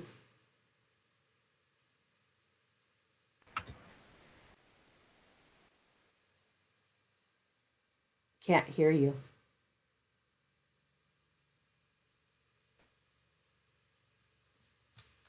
Are you on mute? There you are. Do it again. No, now you're on mute. Unmute yourself. Talk. Now you're on mute. It's not wanting to stay off of mute, so I'm hoping this stays off mute now. Well, I hope so. Yeah. I don't know. Maybe it was because we played a video. Anyway, so I just wanted to say that it's intentional that they named her Sophia. Mm-hmm. It's intentional that she has this universal language that she speaks of. These are intentional things, so we just have to be mindful of what the enemy is up to so that we know how to guard and how to pray, and that we really do need to come under his covering because there is no escape outside of him.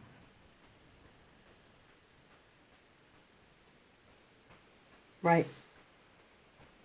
So, all right. So we're going to leave the rest of that alone because, like I said, this is not about going down that rabbit hole. If you want to go down that rabbit hole, email me. Go down the rabbit hole.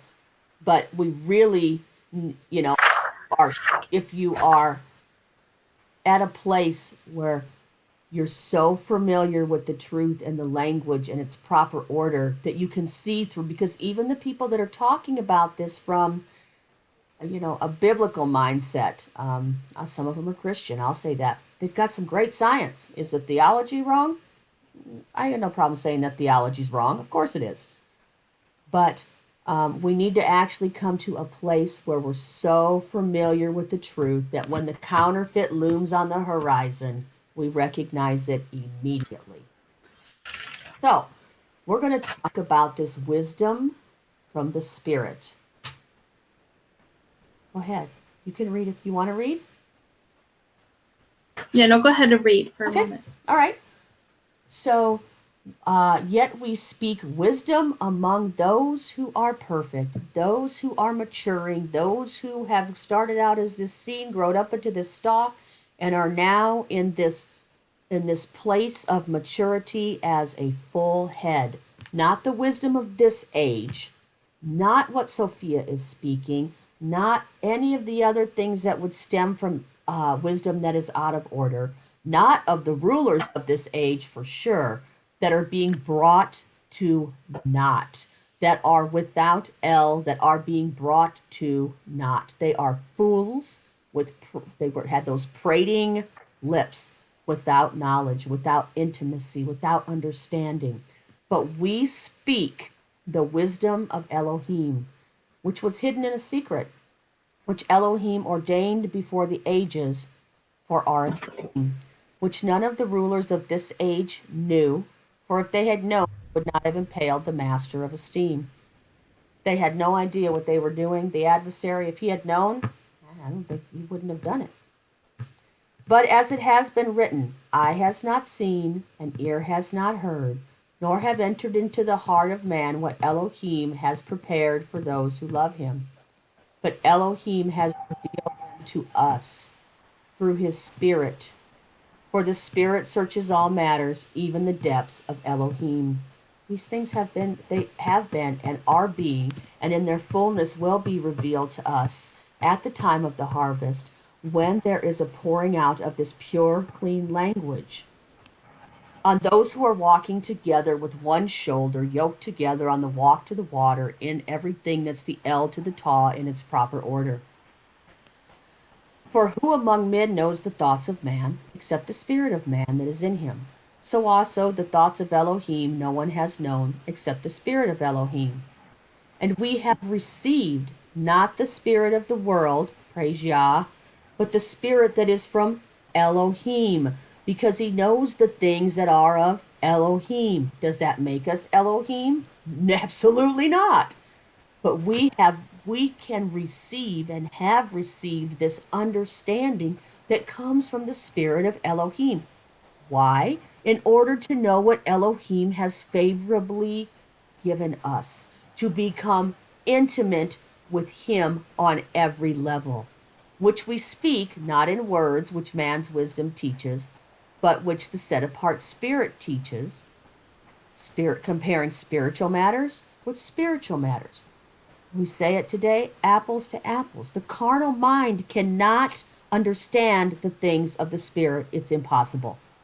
Oh, wait, but the natural man does receive but the natural man does not receive the matters of the Spirit of Elohim, for they are what? Foolishness to him. They are coming to naught. And he is unable to know them because they are spiritual discerned. spiritually where's our discernment? That's what we've been talking about. Are we able to discern?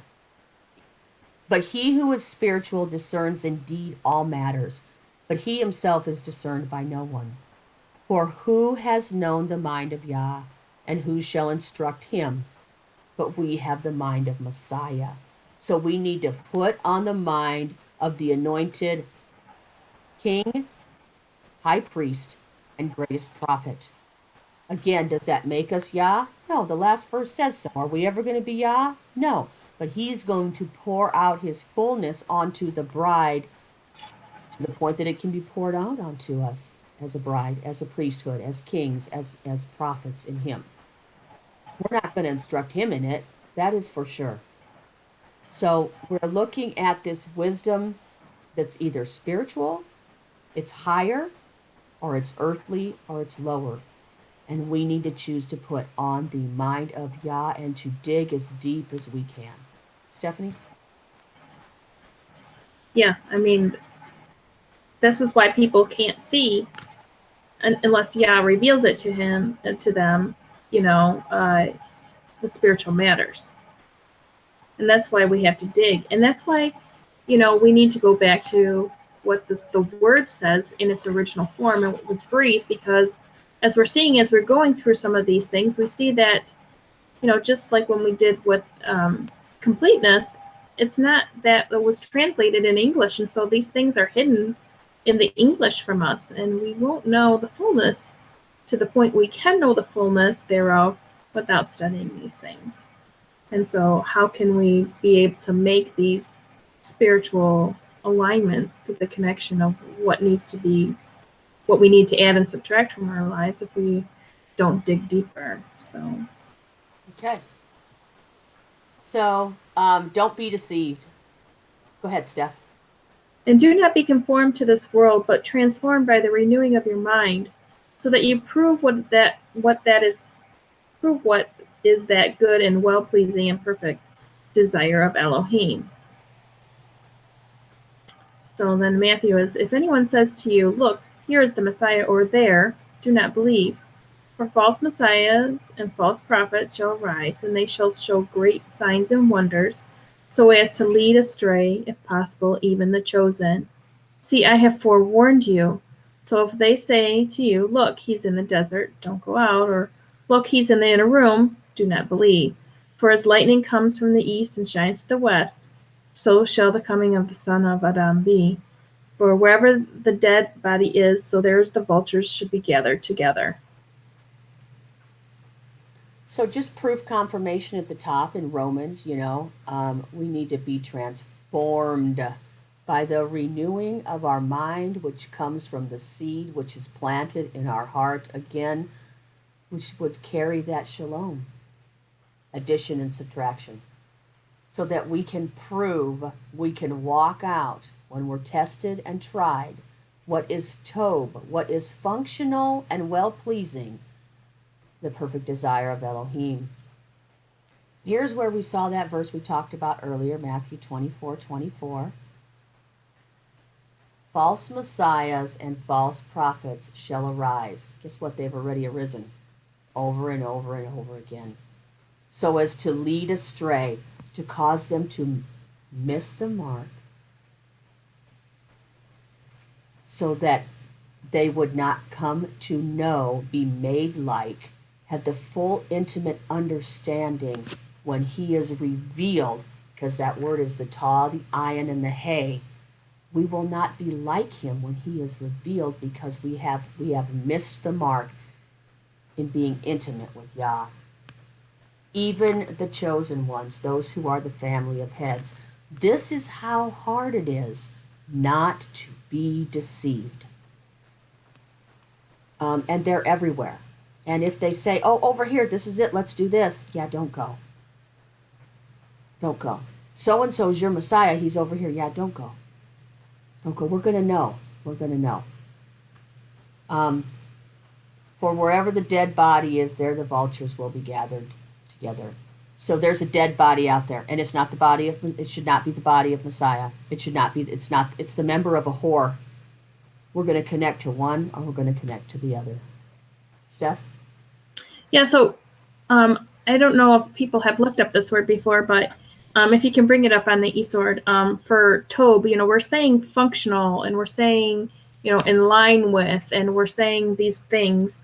And so, in the beginning, Yah created something, and then he saw that it was good. It was Tob. It was functional. It was in order. It was designed in the way in which it was supposed to be.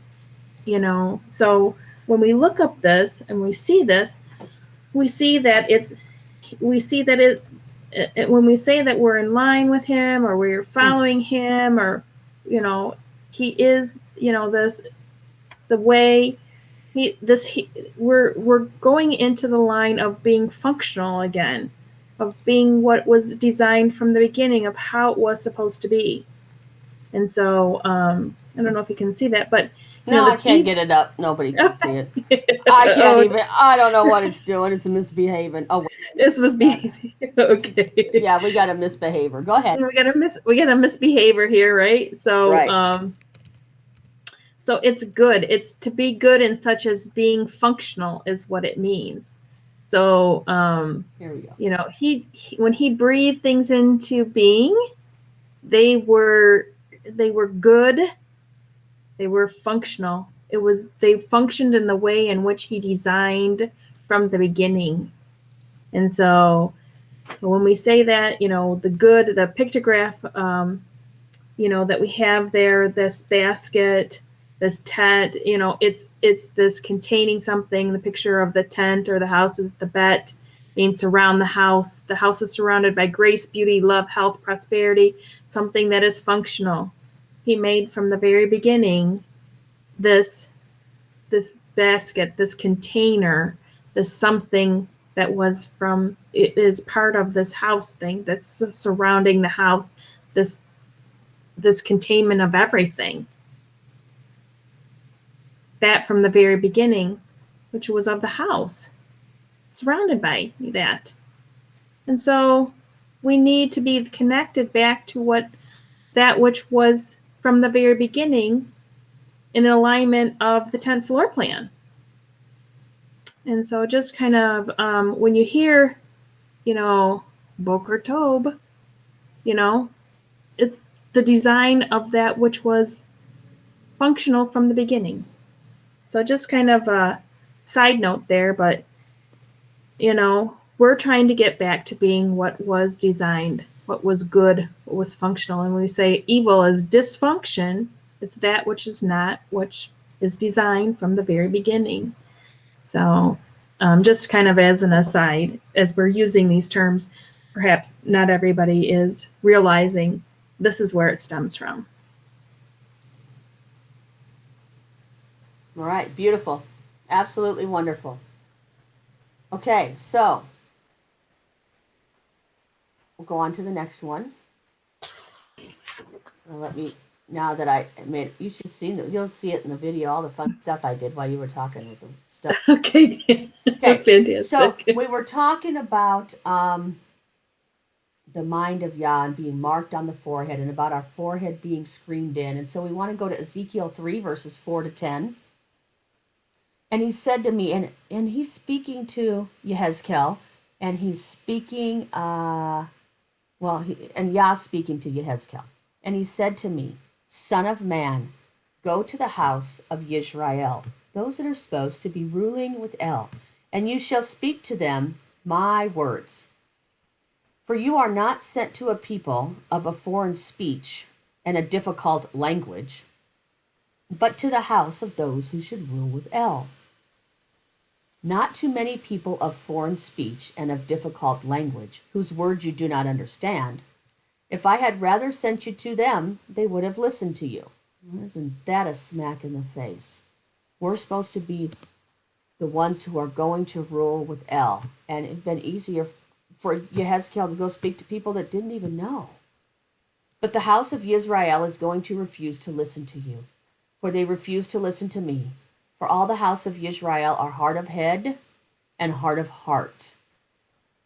See, I shall make your face as hard as their faces, and your forehead as hard as their foreheads.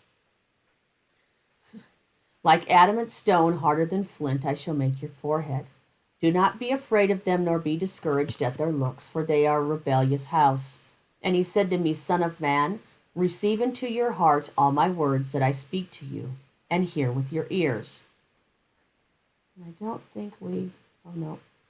So we are, I'm going to pull it up here on the e-sword so you can see that what we've been talking about all along is actually right here. And, these are the people that we should be on the walk to the water with, okay? We should not be so hard-headed to the things of Yah. And he is going head to head with these people. These people are not of a strange speech, a strange language. We should understand these things as those who would rule with El.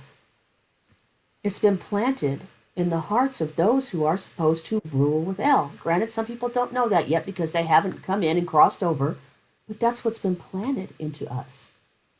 And they are hard of tongue, hard of language. I wanted to look at that they were going. Oh. And thy forehead is strong against their forehead. So this is like having a hard head. Okay, you can be, I don't want to say it in an abrasive manner, but he made Yehezkel's forehead as hard as their forehead. So Yehezkel's mind was strong in the things and the language and the speech and the order and the tongue of Yah. And the other side, who were supposed to be those who were coming to rule with El, were strong and stubborn and set in the way that they were going to be connected and joined to the nations. They were not going to listen to what Yehezkel said, what Yah had originally planted that was coming off the lips of Yehezkel.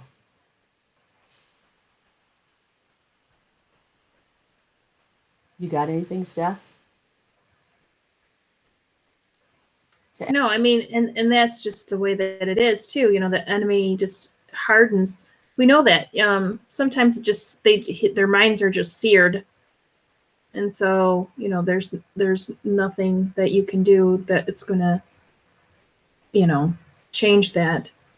And we just have to be set and have that same mind of Yah in us, so that we're not dissuaded. Right. And it said in here, Wasn't that forehead go back to that forehead? I think it's, let me click on this. So it's hard, and it goes to concrete as forehead, right? Mm-hmm. Forehead as if hard, I mean, where we see there's this tent wall, this het dividing. What side are we going to be on? Are we going to be on the side where we're walking to the water, on the side that's going to put us in the pen? Or are we outside of it? Be inside the gate or outside of it? And the thing that I think here in verse 10, moreover, he said unto me, Son of man, all my words that I shall speak unto thee, receive, take them in, accept them into my heart, into thine heart. Allow them to be the authority that is inside of you. Right here, we can see we haven't looked at heart, and we keep talking about it. Here it is, heart. It's the organ that pumps the blood. It's the organ that pumps the life through the body, which contains the cells. Let that go. The heart is also seen as the seat of thought and emotion and the mind. So again, what's inside of our hearts will cause us to think the way we think, will cause us to speak what we speak, and will cause us to act like we act. Because right after this it says, and hear, Shema, obey. Obey what I say because you've heard it in your ears. So again, it's all about which side, as Stephanie said, are we going to be on. Now, there's a whole nother side out there that is completely on the other side of the fence. But there are those that have been brought in and have been washed in the blood of Messiah, been brought into the blood of the Brit to have the opportunity. They've had that seed now. That seed is now allowed to, it's been planted to grow up in their hearts into a mature, full head. So we've kind of got to, that's just exactly what's going on. Okay, so we're going to look at, these are some additional passages that speak of the same thing about where we're marked on people that are marked on one side or the other side on their forehead. Yehezkel 9, Revelation 14, 17, and 20. You can kind of go read about those. And, it'll talk more about this mark and kind of give more context and more clarity to those things that we've said as we come to the end of this age and eventually the end of the millennial age. So just want to take a quick look at the sword that pours out its contents. Genesis 3, 22 to 24. And Yah Elohim said, see, the man has become like one of us to know function and dysfunction. And now, lest he put his hand and take also of the tree of life and eat and live forever. So Yah Elohim sent him out of the Garden of Eden to till the ground from which he was taken. And he drove the man out. Obviously, that's where we're at today. We are not there. Anybody that tells you that the resurrection has happened and that we're living in it, just go read, I think it's 2 Timothy chapter 3. Philetus and Hermanius, or whatever their names were, yeah, they preach the same thing. If this is the rain, yeah, I'm done. And he placed the cherubim at the east of the Garden of Eden, a flaming sword which turned every way to guard the way to the tree of life. So this flaming sword that's turning, it's pouring out its contents. It's the same word as we saw that the language was going to be turned in its fullness, this clean language to this family of heads. This sword is pouring out its contents, and nothing's going to come in that's not in the proper order of everything from the L to the Ta, because nothing's going to be allowed past that. Nothing's coming outside of his word that's unclean that's coming in. And so we need to get so familiar with the language that we are able to put all these things in this proper order for ourselves, or we're not going to the tree of life. Steph? Yeah, I mean, that which is out of order cannot be in the presence of Yah. It's just not possible. It'll be burnt out. Right. So, one last thing before we move on to the little bit in the rest of that root line. You want to read this?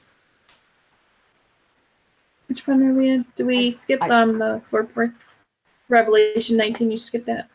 Oh, yeah. Of course I did. You want to read Revelation? Go ahead. Yeah, okay. I didn't know if you were skipping that because of the whatever. But. Oh, no. And I saw the heaven open up, and there was a white horse. And he who sat on him was called Trustworthy and True, and in righteousness he fights. His eyes were as a flame of fire, and his head having that name being written, which no one had perceived except himself. And having been dressed in a robe dipped in blood, and his name was called the Word of Yah. And the armies in the heaven, dressed in fine linen, white and clean, followed him, and out of his mouth goes the sharp sword, that which he should smite the nations, and he shall shepherd them with an iron rod of iron, and he treads upon the winepress of fierceness and wrath of El Shaddai. And his thigh he had written the name, Sovereign of Sovereign and Master of Masters.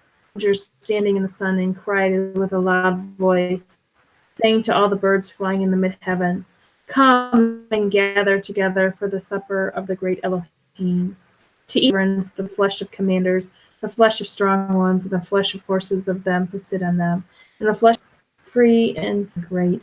And I saw the beast and the sovereign of the earth and their armies gathered together to fight him who sat on the horse and his army, and with him the false prophet who worked signs in his presence, by which led astray those who received the mark of the beast and those who worshipped his image.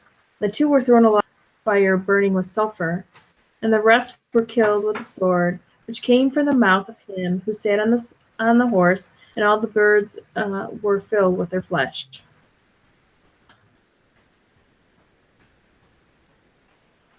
Go ahead.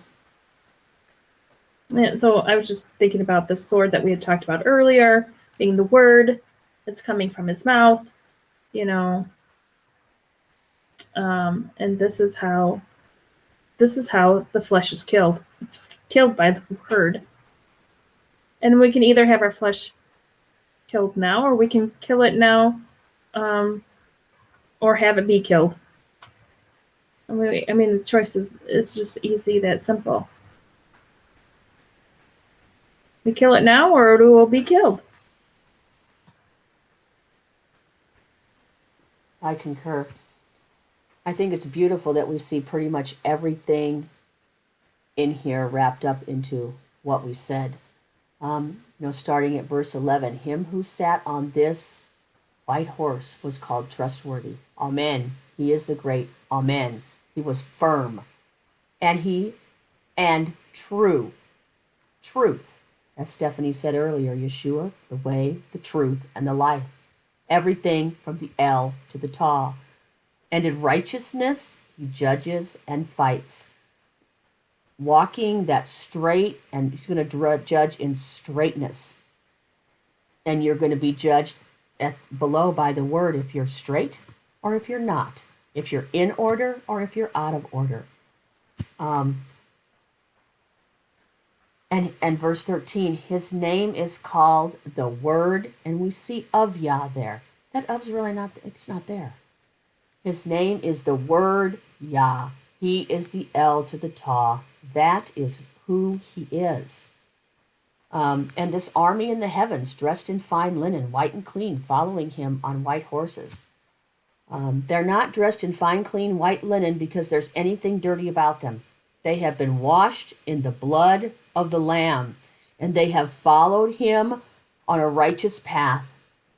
Otherwise, they would not be there. In verse 16, we see he is sovereign of sovereigns and master of masters. There's not two sovereigns. There's one sovereign. There's one master. There's one Elohim. There's one Yah. There's one Yah who came to rescue us, Yeshua. There's not more than one. We had talked the other day about this, the birds coming in and gathered together for the great supper of Elohim. And remember back in Matthew 24 that they said that the vultures or the birds, wherever the dead bodies are, the vulture will be. And so there the vulture will be. And again, just like Stephanie said, the rest were killed with the sword which came from the mouth of him who sat on the horse. And wherever this dead body is, there the birds, the vultures, were filled, because this sword is the word, and everything from the El to the Ta.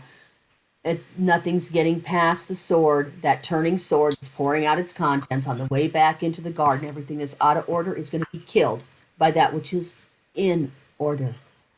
And we need to put on the mind of Yah to ensure that we are not in that last verse that we see there. Yeah.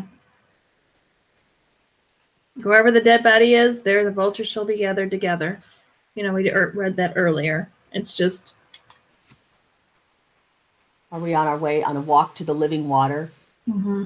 Or are we stagnant, dead of water? Okay, we're not going to read this because, it's just really long. If everyone would want to go back and take a look at Isaiah 6:1 to 6:10, are we going to go for him? Who is going to go for him? We are a people of unclean lips in the midst of a people of unclean lips. Are we going to allow these things to be burned off of us? Addition and subtraction. Are we willing to go for Yah? And are we willing to count the costs in our going? Do you have anything to say on that, Steph? See, he touched his lips with that a live coal which he had taken from the slaughter place, and he touched his mouth. See, this has touched your lips, and your crookedness is taken away. Your sin is covered. You know, we need to allow that, which is from the throne room, to burn off of us that which is not of him, so that we can become pure, so that what comes out of us is pure. That's just kind of the little punctuation mark. Okay. So we want to kind of move down to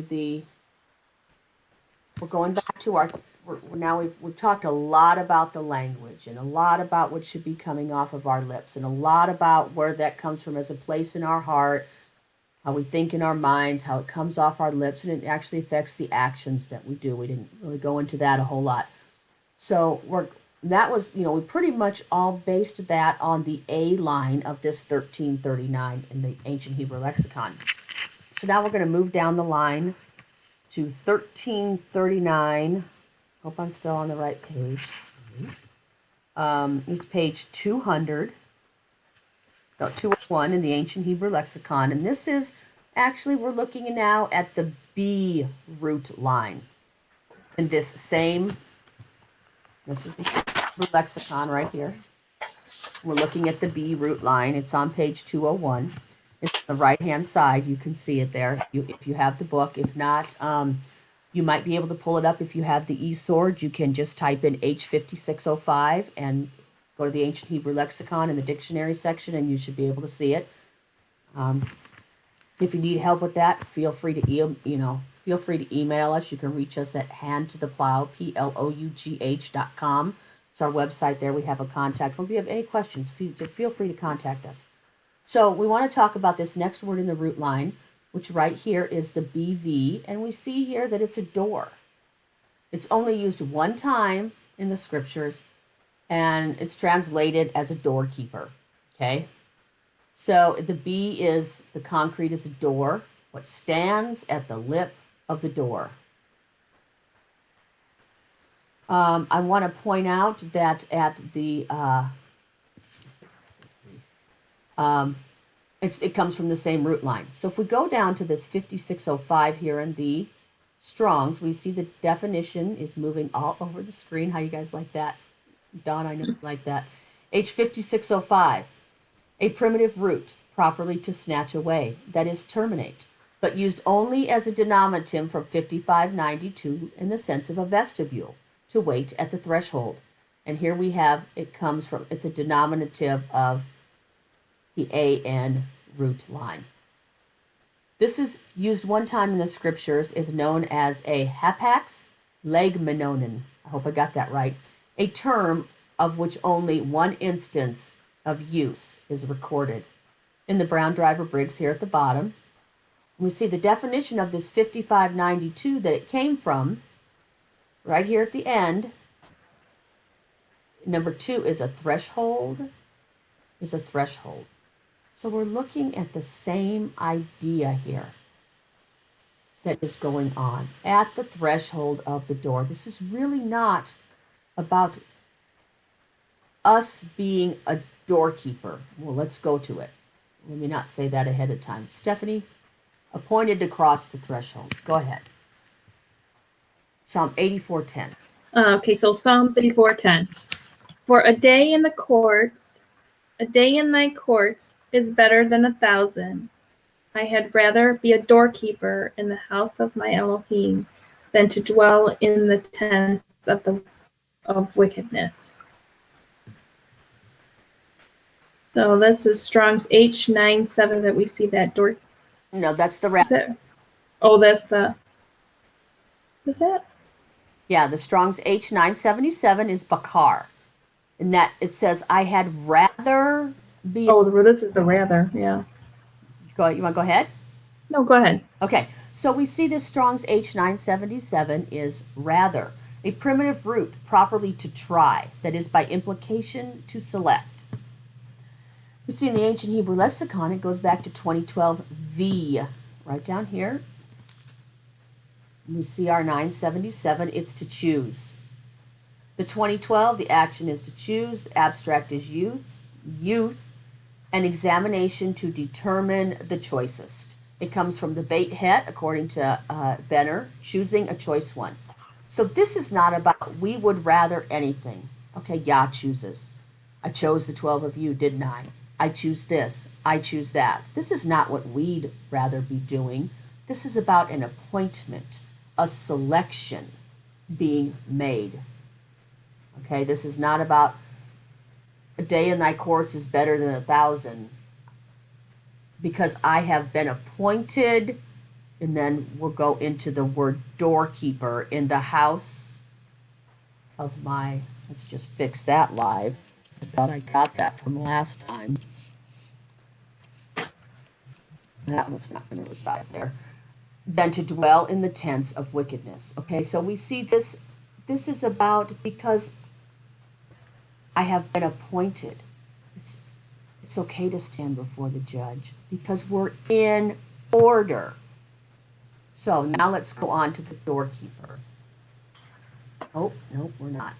So the doorkeeper, as we saw above, is this primitive root. It's not about being a doorkeeper. It's about being appointed to cross the threshold into the house of Elohim because we are in order. We have been cleansed. We are a full, mature family of heads that are one walking in ihad with the husband. We have been appointed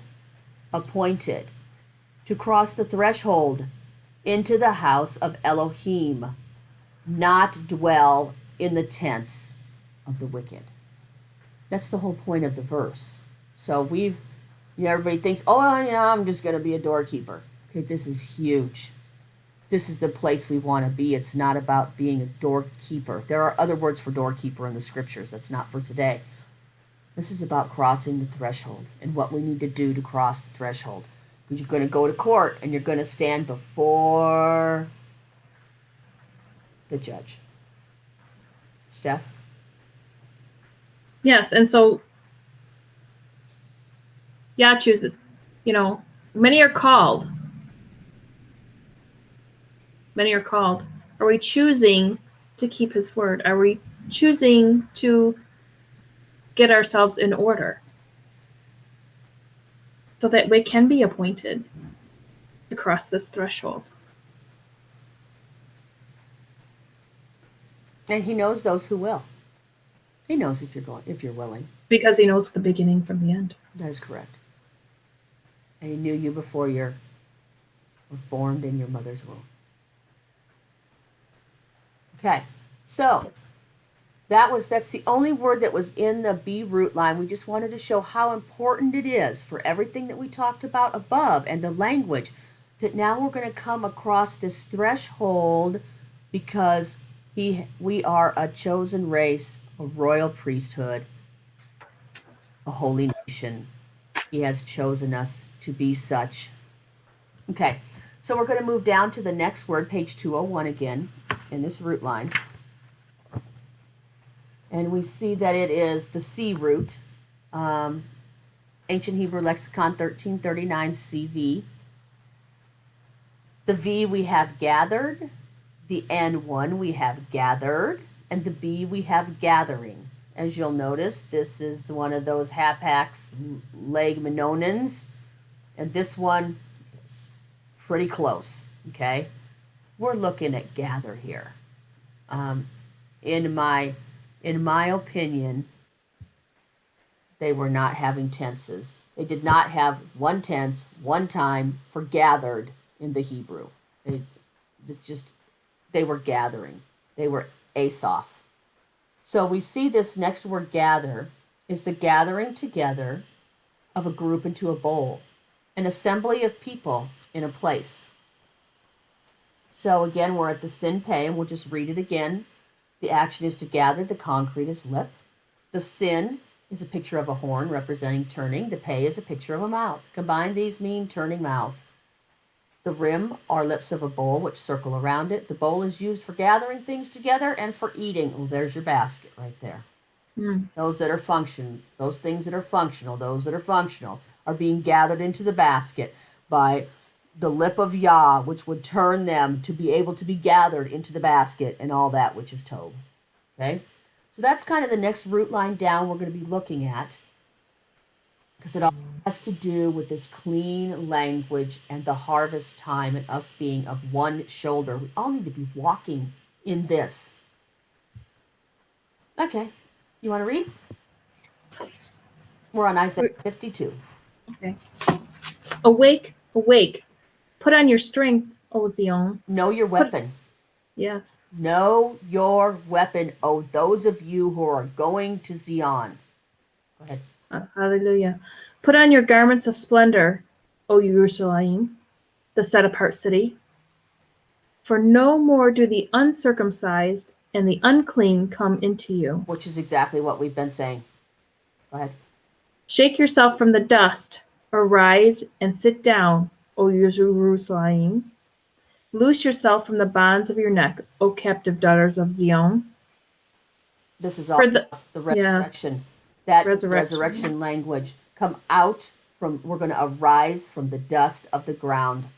We need to loose now from ourselves the bonds that are around our neck, the captivity that we're in, so we can be there at Zion. Go ahead. Yeah, so we can arise. You know, those that sleep can arise with those in the first resurrection and sit down and be part of the marriage supper of the Lamb. For thus says Yah, you have been sold for naught, and you are redeemed not with silver. For thus says the Master Yah, at first my people went down into Mizraim to sojourn there, and Ashur oppressed them without cause. And now, what have I here, declares Yah? My people are taken away for naught. Those who rule over them make them wail, declares Yah. And my name is despised all day continually. So right there we see that how prevalent is that today? All day continually, his name is despised. And my people are taken away for naught. I don't know if that's the Lamb L there, but they're taken away because those that are speaking and teaching not, they have bound themselves to and are in captivity. Therefore my people shall know my name in that day, for I am the one who is speaking. See it as I. How pleasant upon the mountains are the feet of him who brings good news, who proclaims peace, who brings good news, who proclaims deliverance, who says to Zion, your Elohim reigns. The voice of your watchmen, they shall lift up their voices. Together they shall shout for joy, because eye to eye they see the return of Yah to Zion. Break forth into joy, sing together, you waste places of Jerusalem, for Yah shall comfort his people, he shall redeem Jerusalem. Yah shall lay bare his set-apart arm in the eyes of all the nations, and all the ends of the earth shall see the deliverance of our. Turn aside, come out of here, come out of her midst and be clean, you who bear the vessels of Yah. For you shall not come out in haste nor go in flight, for Yah is going before you. Burial is your rear guard. Okay, so we see quite a bit of actually what we've been talking about in this whole thing, and Stephanie had said earlier about how pleasant upon the mountains are the feet of him who brings the good news, who proclaims this peace. Exactly what she said earlier, as these watchmen, we are to lift up our voices together, because we shout for joy, because eye to eye we see the return of Yah coming, and every eye shall see and every tongue shall confess. Everyone's going to know it. Everyone's going to see it. But we know, we see the return of Yah is on its way because we know we can see the signs of the times. All the ends of the earth shall see the rescue. I don't know if that's that word there. The deliverance of our Elohim. Every eye shall see. Turn aside, turn aside. Come out from there. Touch not the unclean. And the unclean here has to do with an unclean word, an unclean thing, an unclean matter. Anything that is unclean. How do we know it's unclean? Because of the word that's been spoken to us, because of everything that's the L to the Ta in its proper order reveals that to us. It's not just, is it about a pig? Yeah, but it's not just about a pig. Is it about all the other unclean things mentioned in the Torah? Yes, but how do we know that? Because of the word and the seed that's been planted in our hearts. Don't touch it. Just leave it alone. Once we start to touch on those things, then we look at them, we grab a hold of them, we start to feed on them. Same thing that Eve did in the garden. Come out of her midst, be clean, you who bear the vessels of Yah. And so, I'll leave that. For you shall not come out in haste, nor go in flight, for Yah is going before you, and the Elohim of Yisrael is your rear guard. So he is going before, and he is our rear guard, but it's not really rear guard there. It's this word right here. He is our gatherer. And how is he gathering us? With the language, the pure language that will be poured out upon us.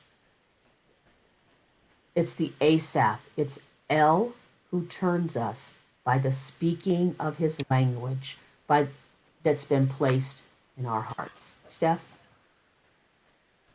Yeah, and you have this vessel too.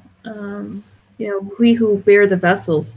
That's we were talking about earlier about the oil and about being filled, and we have the parable of the wise and foolish virgins, and this also ties into that. And so it's we were talking about the oil earlier for kings and priests and those anointing of the sick, and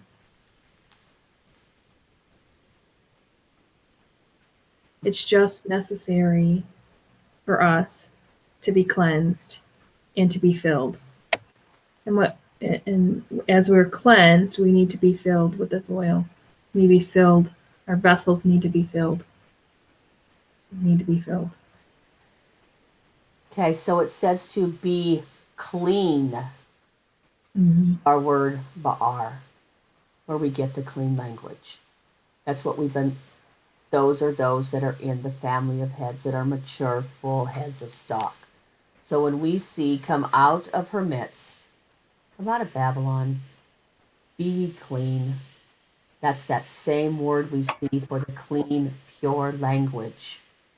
You who bear the vessels of Yah. And Stephanie was talking about this vessel.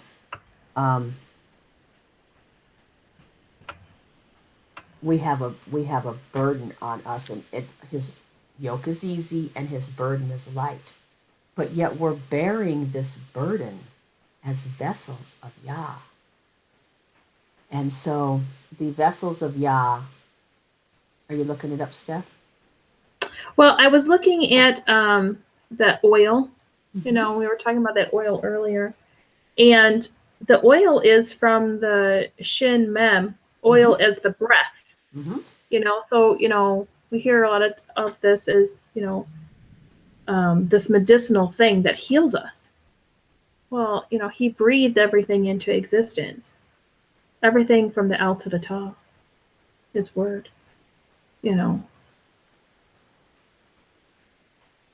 So no, I didn't look at the vessels yet. So I was looking at that first. So Okay, so we see that this, that we who are clean, who are families of heads, bear. We have this burden, but it's easy and it's light as the vessels of Yah, because vessels are those that have tamed their yoke, have been tamed for the yoke. You see Yeah, I mean, here? this is all part of the bride line. That is correct. It is those who are being made into the bride. And so we wanted really to focus on, he's going before us and he's gathering us, but this is how he's gathering us.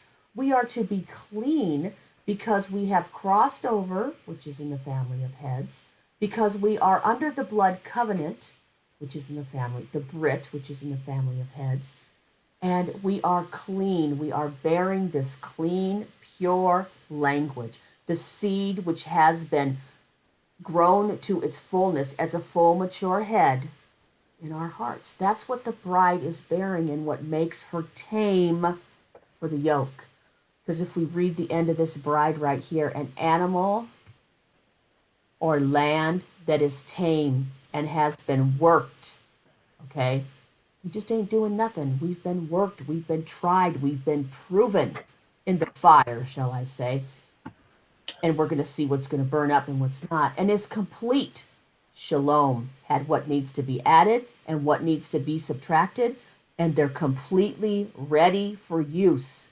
Taming includes construction of the holding pins, putting the soil to the plow, the soil of our hearts to the plow that would allow, because the ground has to be plowed before the seed can be planted. We have to be ready for that.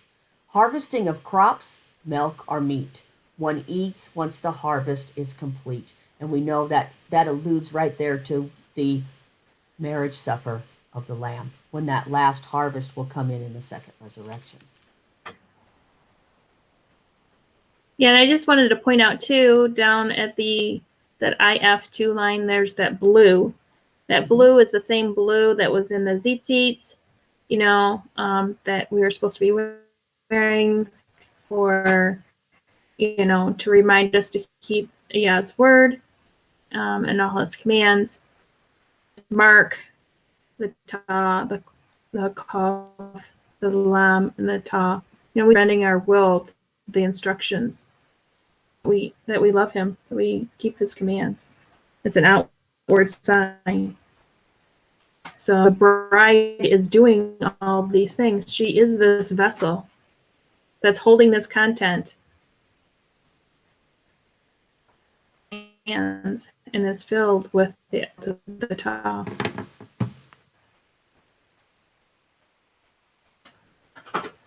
So that's and right here we see, we talked about it already, but here we have, and the Elohim of Yisrael will be our gatherer. And this is what he is gathering us.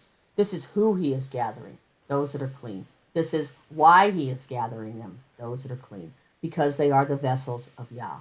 And so we wanted to take a look at,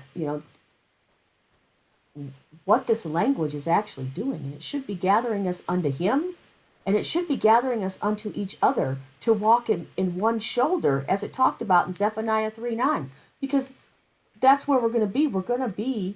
We should be walking with each other now. So Luke 13:34 and 35, Yerushalayim, Yerushalayim, killing the prophets and stoning those who are sent to her. Isn't that the truth? How often I wish to gather your children together, the way a hen gathers her chicks under her wings, but you would not. Are we willing to be gathered? Are we willing to go for him? Are we willing to be gathered under the hem of the priestly garment, where the 4 blue seats corner it? See, your house is left to you laid waste, and truly I say to you, you shall by no means see me until the time comes when you say, blessed is he who is coming in the name of Yah. So you just pointed out that, and he was speaking to, I believe, the scribes and the maybe not. I'm not sure who he was speaking to here, Yeshua, but he was speaking to those that were killing the prophets and stoning those that were sent to her. And all he ever wanted to do was gather those who should be in the house of El. Okay, so that was really kind of all we wanted to talk about in the root line of the language, the pure language, just to kind of show you the purpose of why it's so important, so that we will not be deceived, so that we know what's gathering us. so that we understand the depths of what's been planted in our heart, that we all really might begin to even take a deeper look at the how each one of these pictographs, so simple a child could understand, how they reveal the fullness of Yah and what he has for his people. Because we have been given a spirit to reveal, the spirit of Yah to reveal to us. The world does not have it. It's a peace that the world cannot give. So we're going to move on to Zephaniah 3:10. From beyond the rivers of Cush, my worshippers, the daughter of my dispersed, shall bring my offering. Here we have the word bring. It's Hebrew 29:86. Yabal, a primitive root to flow, causatively to bring, especially with pomp. We see it at the LV 1035 LV, it's to flow. At the L, the action is flow, the concrete is stream. A flowing of wealth, water, or sound. The action is flow, the abstract is nothing. A flowing of any substance. And so, remember when he confounded their language, and that's why he called it Babel? I do believe this is the same root line. It's this flowing. We are bringing an offering to Yah that is a flowing, because we've had the clean lipped turned unto us. And this is what we're bringing to him. This flowing of the voice of many waters, of a sound. He can, of speaking to each other in psalms and hymns and spiritual songs. Praising him with the bowls of our lips. This is our offering unto him. Because offering is H4503. From an unused root meaning to a portion, that is bestow, a donation. Euphemistically, a tribute, specifically a sacrificial offering. Usually bloodless and voluntary. Will we go for him? So we see at 1307 AH1, it's a gift, what is brought to another. The A, the action, is to rest. At the 1307, we see the noon and the het. The action is to guide, the concrete is rest. I just want everyone to really take this in, what I'm going to read next. It speaks volumes. The pictograph noon is a picture of a seed, representing continuance. That's who we are. And we're to continue on into eternity as the bride of Yah. The het is a picture of a wall that separates the inside from the outside. Are we going to be inside? Or are we going to be outside in that day?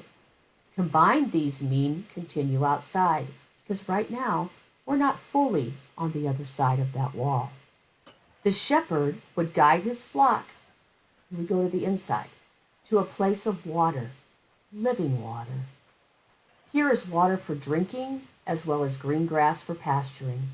Once the flock arrives, they are free to rest after the long journey. A guided journey to a place of rest, a sigh of rest. And so this offering that we're bringing to him is actually leading us to, this offering comes from a place of rest that is inside of us. And it's a place that we're being guided to. It's not necessarily it's not outside of us right now. While these things are outside of us, it's really inside of us. And he's leading us as a flock to this place of rest. And this offering that we're giving him is what's flowing from our lips. It's the language that was spoken of above. It's the pure, clean language. Stephanie? Yeah. So what you were saying before about singing praises, spiritual songs, gifts, what we read in Hebrews, this of slaughterings, but this sacrifice of praise, this is this flowing, this outpouring of the seed. What is the seed? Well, this is the seed that can put us on this right side of the wall, that is revealed not only to us but those around us. And so this drink offering that's poured out sometimes is referred to drink offering poured out for us. And so he and we're able to be part of this and get rest within him because he was this drink offering. He was this gift poured out for us so that we can have rest, that brought us to this place of beside the water. He'll lead us beside still waters, so that we can rest. This is truly a gift. It was nothing that any of us did or deserved. He was the one that was sacrificed for us so that we could be brought back into covenant.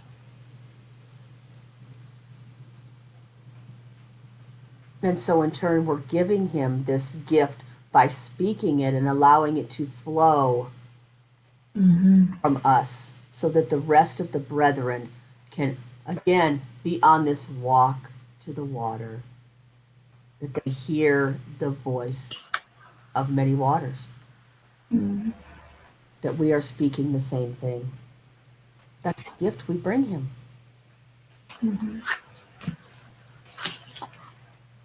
Okay, so, I hope I didn't skip one. Let's see. Nope, I'm doing good. Revelation 14 and 19.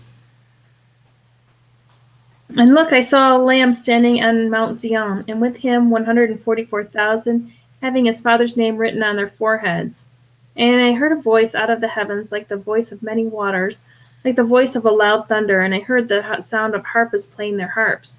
And they sang a renewed song before the throne, and before the 4 living creatures and the elders, and no one was able to learn that song, except the 144,000 who were redeemed from the earth.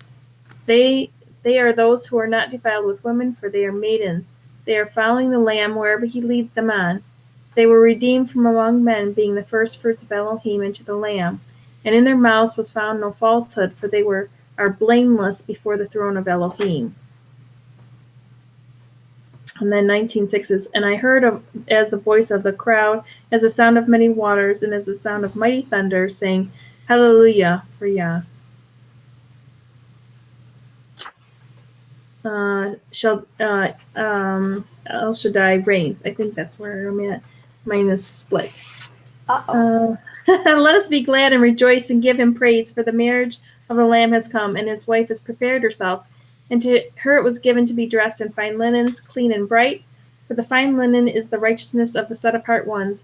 And he said to me, Write, blessed are those who have been called to the marriage supper of the Lamb. And he said to me, These are the true words of Elohim. Okay, so we'll just go back up to, you got any comments on that? Any of those? No, we'll start. Okay, so once we go back up to 14, I guess I mentioned these earlier, and I guess I put them back in. I thought I took them out, so there you have it.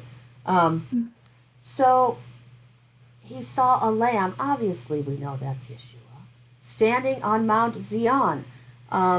Awake, awake, Mount Zion, Yah, your Elohim, he reigns. And he's with these 144,000, having his father's name written upon their foreheads. Because what was planted in their hearts that grew up into this full head now consumed what was in their mind and consumed what came out of their lips as the voice of many waters, because he is the voice of many waters. And everything they spoke flows like what he spoke flows. And they sang this renewed song before the throne, but no one else could learn that song. Why? It's not that we can't see this song in English when we go back and look at what David wrote, but we can't learn the depths of it if we don't allow the seed that's been planted to grow up into its fullness, so we can see each and every individual letter in its proper order and the fullness it represents as Yah. When we're redeemed from the earth, those that are redeemed will have that, will have been striving for, not from a point of, oh, let's have knowledge to have knowledge, but from a point of, I love you, Yah, and I want to be everything you want me to be, and I want to speak, and I want to do And I want to think what's revealed in your language, your word, on every level. I want to be able to say what you say. I want to be able to do what you've said to do because I love you from the depths of my being, because I've come to this place of shalom. It's this allowing him to have this complete mastery over the authority that would otherwise be inside of us. Yeah, it's like the great treasure you find and you sell everything you have in order to buy this treasure you found in this land, because it's everything. It becomes everything to you. Right. And in their mouth was found no falsehood. So if there was no falsehood, what was there? Truth. Everything from the L to the Ta that causes the likeness to continue that's in between. That's what was coming off their lips. For they are blameless before the throne of Elohim. And I just wanted to say too, this renewed song, you went over those songs and psalms, and was that actually in the second or third one of the psalms that you had done in the? I can't remember. We'd have to go back and look. Yeah. So, but if you're interested, they're in that playlist that Diane put together about songs and spiritual, songs and spiritual songs. Songs and hymns and spiritual songs. You can find them on this channel. There's a playlist. There's 3 of them.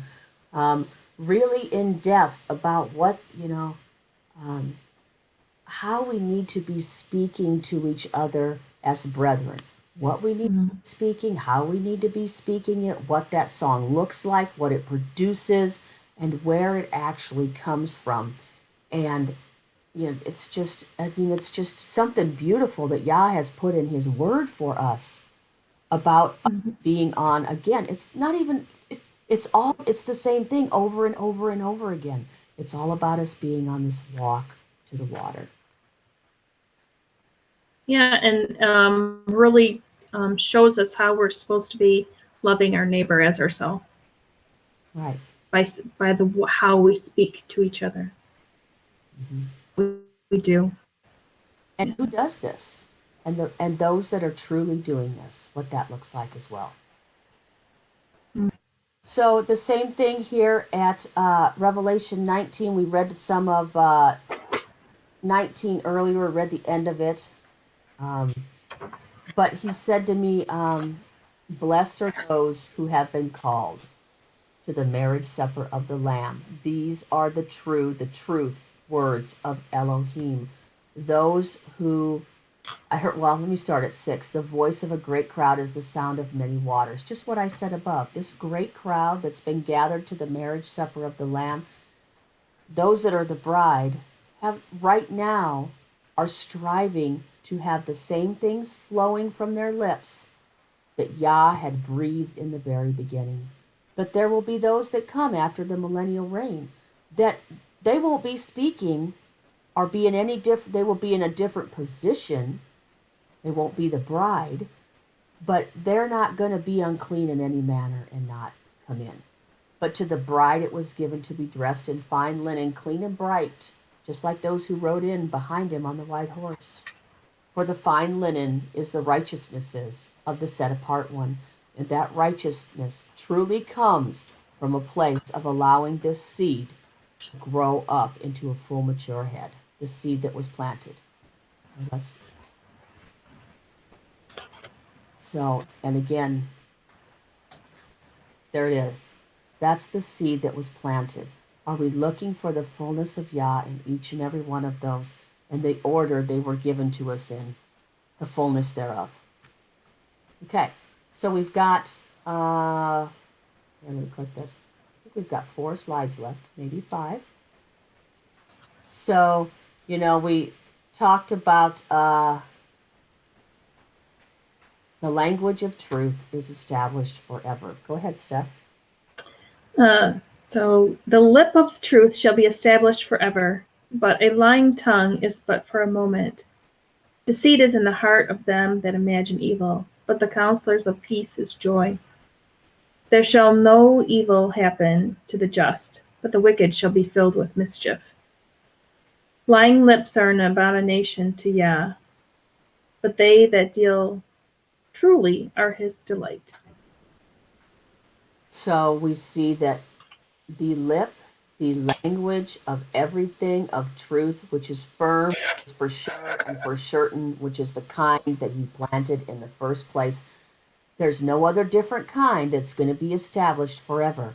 It's everything from the El to the Ta that causes Yah's likeness to continue in the middle, and that causes Yah's likeness to continue in each of us. It shall be established. Again, we see the word there. We don't see it now, but it's firm. It's actually the line for the priesthood. Those are the ones that should be establishing it at this point, that will continue to establish it in the people during the millennial reign, and it will go on forever and ever. It will not end, because he is without beginning and without end. Deceit is the authority inside of them that imagine evil, that imagine all the dysfunction they can possibly imagine. But to the counselors of Shalom, those that would counsel you into adding and subtracting, there is joy. There is joy in that. I just thought of joy comes in the morning. There shall no evil happen to those that are righteous. It's a whole different word for evil for another day. Because this lying language that's causing people to miss the mark and not be intimate, so that they are there on the day of his revelation to be one with him. Those that do that are an abomination to Yah. But they that deal in furthness, amen, because he is trustworthy, amen, and true, emet, are his delight.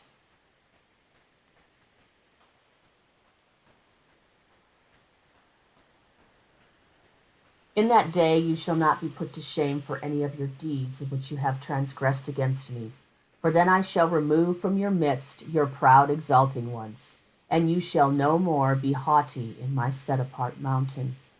So we see in that day that we shall not be put to shame. Because why? Because we've turned to righteousness. We've turned to the fullness of who he is. This shame is properly to pale, that is by implication to be ashamed. That I think we shall be disappointed. Yeah, I think it's past that point. Or delayed. The ashamed down here is at the JV root line. At the J, it comes from the concrete of genitals. The abstract is shame, a dry and arid place. Shame is one who is dried up. The action is to wither. The concrete is dry. The abstract is shame, a drying up of land, stream, plant, etc. So we see that this seed that was planted inside of us, because that's what comes from the genitals of a man, is a seed. It's not receiving the living water, the water that would cause it to live. Steph, you got anything on that you want to share? Well, this 10th floor plan that they're it's not that of Yah's. They're their own Elohim, and that is going to be led to destruction. So there's no life there. He's the way. The word is life. It's that dead body. So it's dried up. It's an arid desert. It has no water. It has no life in it. And it's appointed for destruction. Right. So why don't you go ahead and do the deeds? Do the deeds, huh? Mm-hmm. Okay, so Aliyah from H5953 in the sense of affecting an exploit or a performance by implication and opportunity. So this is in the Ancient Hebrew Lexicon 1357 B1. Okay, so we go down here and it's this bottom one is works. And if we go up to the V line, it's work, to perform a work, to work over another as mocking or abuse. So then we go up to the root, it's work, the action is work, the concrete is yoke. Pictograph ion is a picture of the eye representing knowledge and experience, and Lam is pictured of a shepherd's staff or yoke. Combined, these mean experience a staff. The yoke, a staff, is lifted over the shoulder and is attached to the oxen for performing work. So this is this goes back to this works down here. There's this 59:49 under the works there.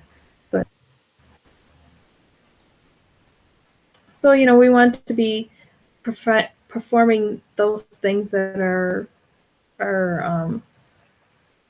a good work, not that's a work that is causing others to be led astray. So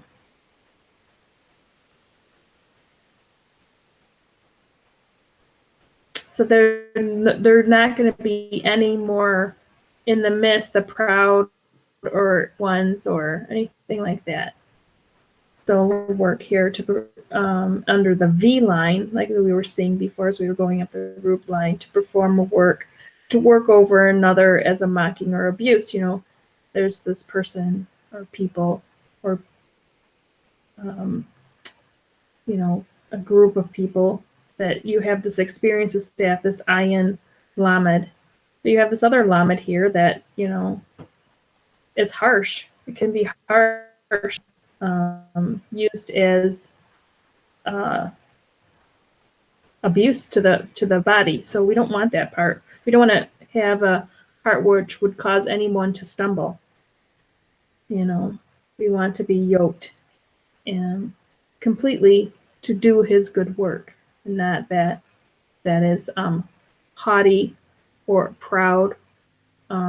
We want to have all that part removed from ourselves by examining ourselves and getting rid of it, as we were saying from before, anything that is not of him. Right. And Stephanie says, examining ourselves, looking at that ayin lam, it's experience the staff. So we're not going to be put to shame for any of these deeds because we have allowed ourselves to experience the staff of the shepherd in our own lives. Because those places of transgression now we have subtracted, and now we have allowed this experiencing of the staff of the shepherd in absolutely every respect in our hearts has been brought to allow him to have complete mastery over such that we're not going to be put to shame. We're not going to be like this dried up withered seed without life, like this dead body where the vultures are going to come. We're going to be gathered and they're going to be eaten there. Because we have allowed ourselves to experience this staff of the shepherd, whether that rod, that staff, be for correction, teaching, instruction. We've allowed it to come forth and do what it needs to do in every respect in our lives. But there's these proud, these exalting ones that are maybe putting forth some of the same things, but they're proud and they're exalting. The fullness of this shalom, the fullness of experiencing the staff of the shepherd for teaching, correction, instruction, I'm missing one there, I can't remember what it is, has not come to a place of fullness and mastery in their hearts. We need to allow for that. We all need to allow for this. This is not a pointing of the finger at anybody. We all need to allow for this in our own lives. This should cause us to want to dig to the fullness of the depths of everything that Yah has brought forth, so we don't end up in that position at the end where we are removed from the midst of the set apart mountain. We're just simply not going to be there. So, proud and haughty, in that day you shall not be put, we read that. For then I shall remove from your midst your proud exalting ones, and you shall no more be haughty in my set apart mountain. So we have the word proud here as the H1346. Arrogance or majesty, by implication, concretely, and ornament. We have it at the 1047, K and 1. There are 1346, a lifting up in a positive or negative sense. So this can go either way. And we see at the K, the action is pride. We see at the two-letter root, it's the gam and the L from right to left. Concrete is high, the abstract is pride. The pictograph gam is a picture of the foot representing the idea to carry or to lift. The L represents strength. Combined, these letters mean a lifting strength, to lift something up high. This root is related to these other two. So these proud, it's all one word, proud, exalting ones, they're not being lifted up by the strength of Yah because they have known their weapon and become fully intimate with their weapon, but they are lifting themselves up by their own strength and their own power. One is in a positive sense and one is in a negative sense. Steph? Mm-hmm. Yes. So then we have the word haughty, H1361 over here on the right. A primitive root to soar, that is, be lofty, figuratively to be haughty. We see right here it's at 1048 HV, to lift something up high. We see here the action is to lift, the concrete is high. From the high arch of the back when digging, something that is lifted up high. This can be something physical or mental, such as pride, as a lifting up of the heart. The authority, that's what we've been talking, it's all a matter of the heart. What's planted there and what we're allowing to grow. The action is lift, the concrete is back. The high arched curve of the back when digging. So we see here we have this lift, and we have, we see we have the walk over here, we have this lifting, we have this lifting over here. So something that is lifted up high. So these proud exalted ones are these ones that are lifting up some different, it's a totally different tent floor plan. It's a totally different way to get into the house. It's not the full mastery of allowing the mastery of Yah, the shalom in your heart, but they're kind of come in as thieves and as robbers. Because they're doing it by their own revelation as opposed to the revelation of Yah. We need to be so discerning that we're able to tell what's coming out of someone else's mind, whether it's because they've put on the mind of Yah because of what's in their heart, or whether it's coming out of their own mind. But those will not be there either in the set apart. Stephanie, what are you digging for? I'm That's sorry. my question. Sorry, Go am I ahead. making lots of noise? Okay, no, you're fine. I apologize to everybody listening. I just was looking back at the what we had talked about earlier. So we know that the opposite of pride is humility, where we talked about the humbleness. The reward of humility is the fear of Yah. Riches, esteem, and life. How do we have life? Just what we were talking about before. How are we not dried up and all this other stuff and arid and ashamed? And it's through humility. And no one can claim to fear Yah if they're not humble, if they have this pride, if they haven't brought, and I'm including myself, if we haven't brought our pride under check and abased ourselves and fully submitted ourselves and come into covenant with Yah and obey him and love him, just like what we read in Matthew. You shall love Yah, your Elohim, with all your heart, with all your being, with all your mind. This is the first and greatest commandment.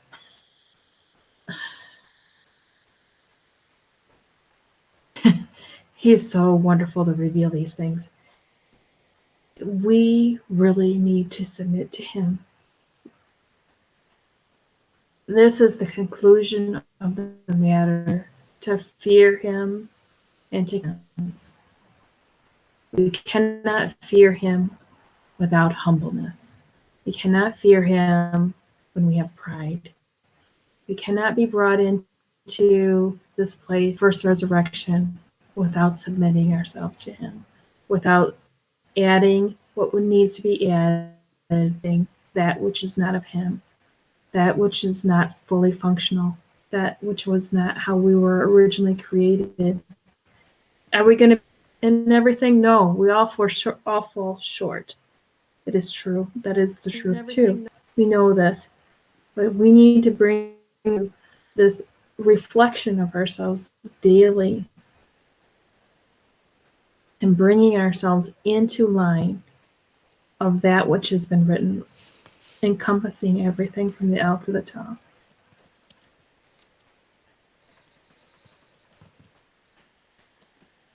Right. Absolutely correct. Absolutely beautiful. Let's finish out with Zephaniah here. Zephaniah 3:12. But it's not the chapter, but I'm almost sure it's the end of what we're going to be talking about.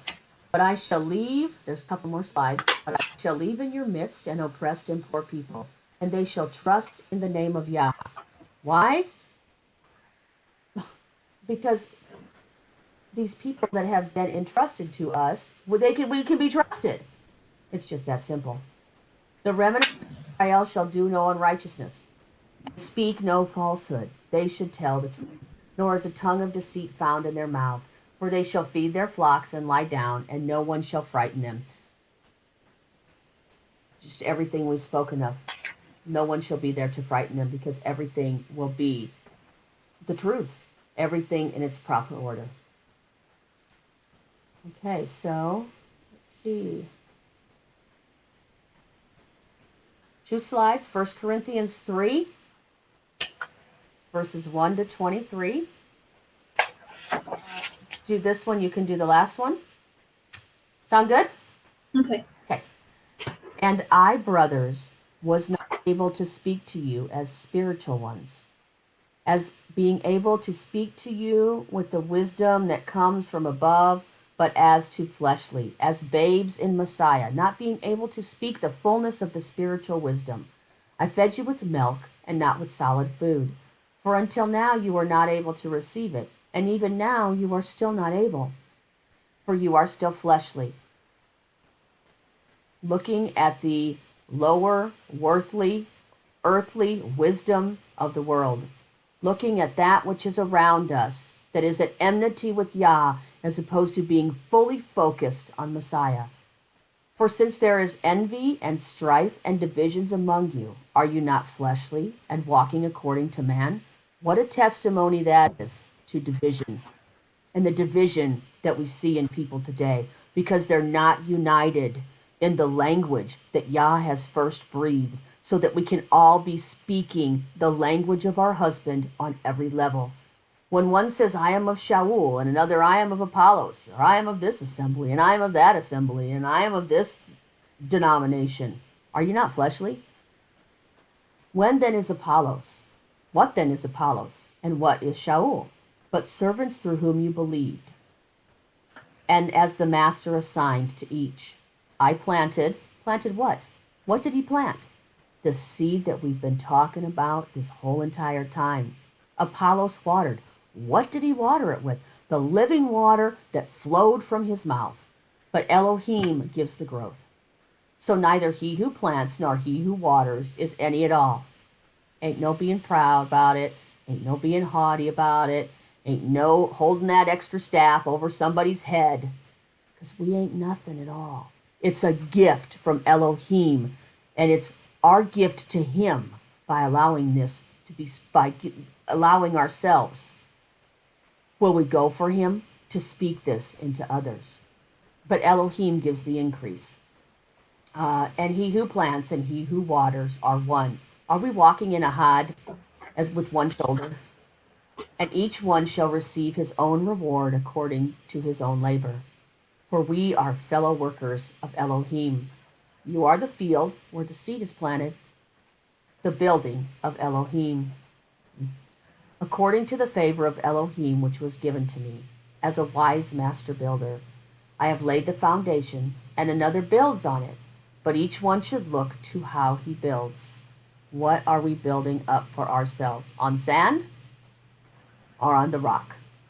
On the foundation of the Torah and the prophets, or on something else? Here we go. For no one is able to any other foundation except that which is laid, which is Yeshua Messiah. And if anyone builds on this foundation with gold, silver, or precious stones, wood, hay, or straw, each one's work shall be revealed, for the day shall show it up, because it is revealed by fire, and the fire shall prove the work of each one. of what sort it is. If anyone's work remains, which he has built on, he shall receive a reward, and the reward and the inheritance of the priesthood and the kings that are to come is Yah. If anyone's work is burned, he shall suffer loss, but he himself shall be saved, but so as through fire. Do you not know that you are a dwelling place of Elohim, and that the Spirit of Elohim dwells in you? The Spirit which teaches us all these things, which has revealed these things to us, that's what we're supposed to be. If anyone destroys the dwelling place of Elohim, Elohim shall destroy him. For the dwelling place of Elohim is set apart, which you are, this place where he's dwelling in your heart. Are you destroying it? Is it a dry wasteland? Let no one deceive himself. If anyone among you seems to be wise in this age, of the earthly lower wisdom, let him become foolish, so that he might become wise with the heavenly spiritual wisdom. For the wisdom of this world is foolishness. It is for comes to naught. It is without El. It is foolishness with Elohim. For it has been written, he catches the wise in their craftiness. And again, Yah knows the thoughts of the wise, that they are worthless. So then, let no one boast in men. Let no one shine forth through words and actions for some man. Do it for Yah, because he has full mastery in your heart. Whether Shaul, or Apollos, or Kepha, or the world, or life, or death, or the present, or the future, all belongs to you, as you belong to Messiah, and Messiah belongs to Elohim. What a testimony. Mm-hmm. On to the next one. Mm-hmm. Go ahead. Okay, wisdom from above. So, who is wise and understanding among you? Let him show by his good behavior his works in meekness of wisdom. But if you have bitter jealousy and self-seeking in your heart, do not boast against and lie against the truth. This is not the wisdom coming down from above, but it is earthly, unspiritual, demonic. But where jealousy and self-seeking are, there is confusion in every foul deed. But the wisdom from above is first clean, then peaceable, gentle, ready to obey, filled with compassion and good fruits, without partiality and without hypocrisy. And the fruit of righteousness is sown in peace by those who make peace. Praise Yah. That is a nice summary of everything that we have already been talking about.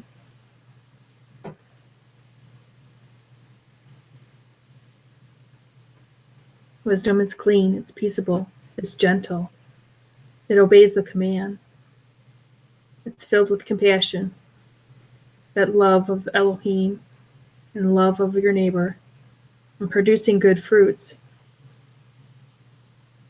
not partial. And it's without hypocrisy. It doesn't do one thing and say one thing and do another. It's full of the righteousness sown in the things that we need to be adding and subtracting by those who add and subtract what is necessary in order to be part of that completeness. What we were talking about all along, being complete in Him. And I just wanted to say too, we were talking about Colossians. I thought maybe we had a slide on that. But I just wanted to read just a couple verses in Colossians, for chapter 3, page 1149 of those who have the scriptures. But now also put off all of these: displeasure, wrath, evil, blasphemy, filthy talk from your mouth. We were talking about this thing in your heart that comes out of your mouth. Don't lie, since you have put off practices and put on the new one with renewed knowledge of Him who created him. where there's not Greek, the circumcised or uncircumcised foreigner, slave or free, is all in all. Therefore, as chosen ones of Elohim, read that from the chosen, choose, that rather that shouldn't be there, but it's chosen, set apart and beloved, put on, add compassion, humbleness of mind, meekness, patience, bearing with one another and forgiving each other if anyone has a complaint against each other. Indeed, as Messiah forgave you, also you should. But above all these, love, which is a bond of perfection, and let the peace of Elohim rule in your hearts, which indeed you were called in one body, and be filled with thanks. And let the word of Messiah dwell in you richly, teaching and admonishing one another in all wisdom, singing with pleasure in your heart to the Master in psalms, and songs, and praise, and spiritual songs. Praise Yah. Praise Yah. Praise Yah. So our hope is that, everyone would really consider the depths of what he originally breathed, the fullness of the pure language in each and every pictograph, the seed that was planted, which was him, each and every part which represents him, that everyone would start to dig just a little deeper, so that we have put on the mind of Messiah, so that we would be warriors for Yah and not be deceived in that day as it comes so quickly. And that the peace of Yah, the true peace of Yah, we say shalom, we mean shalom, the true peace and the wholeness and completeness of Yah be with each and every one of us. Hallelujah. Hallelujah. Hallelujah.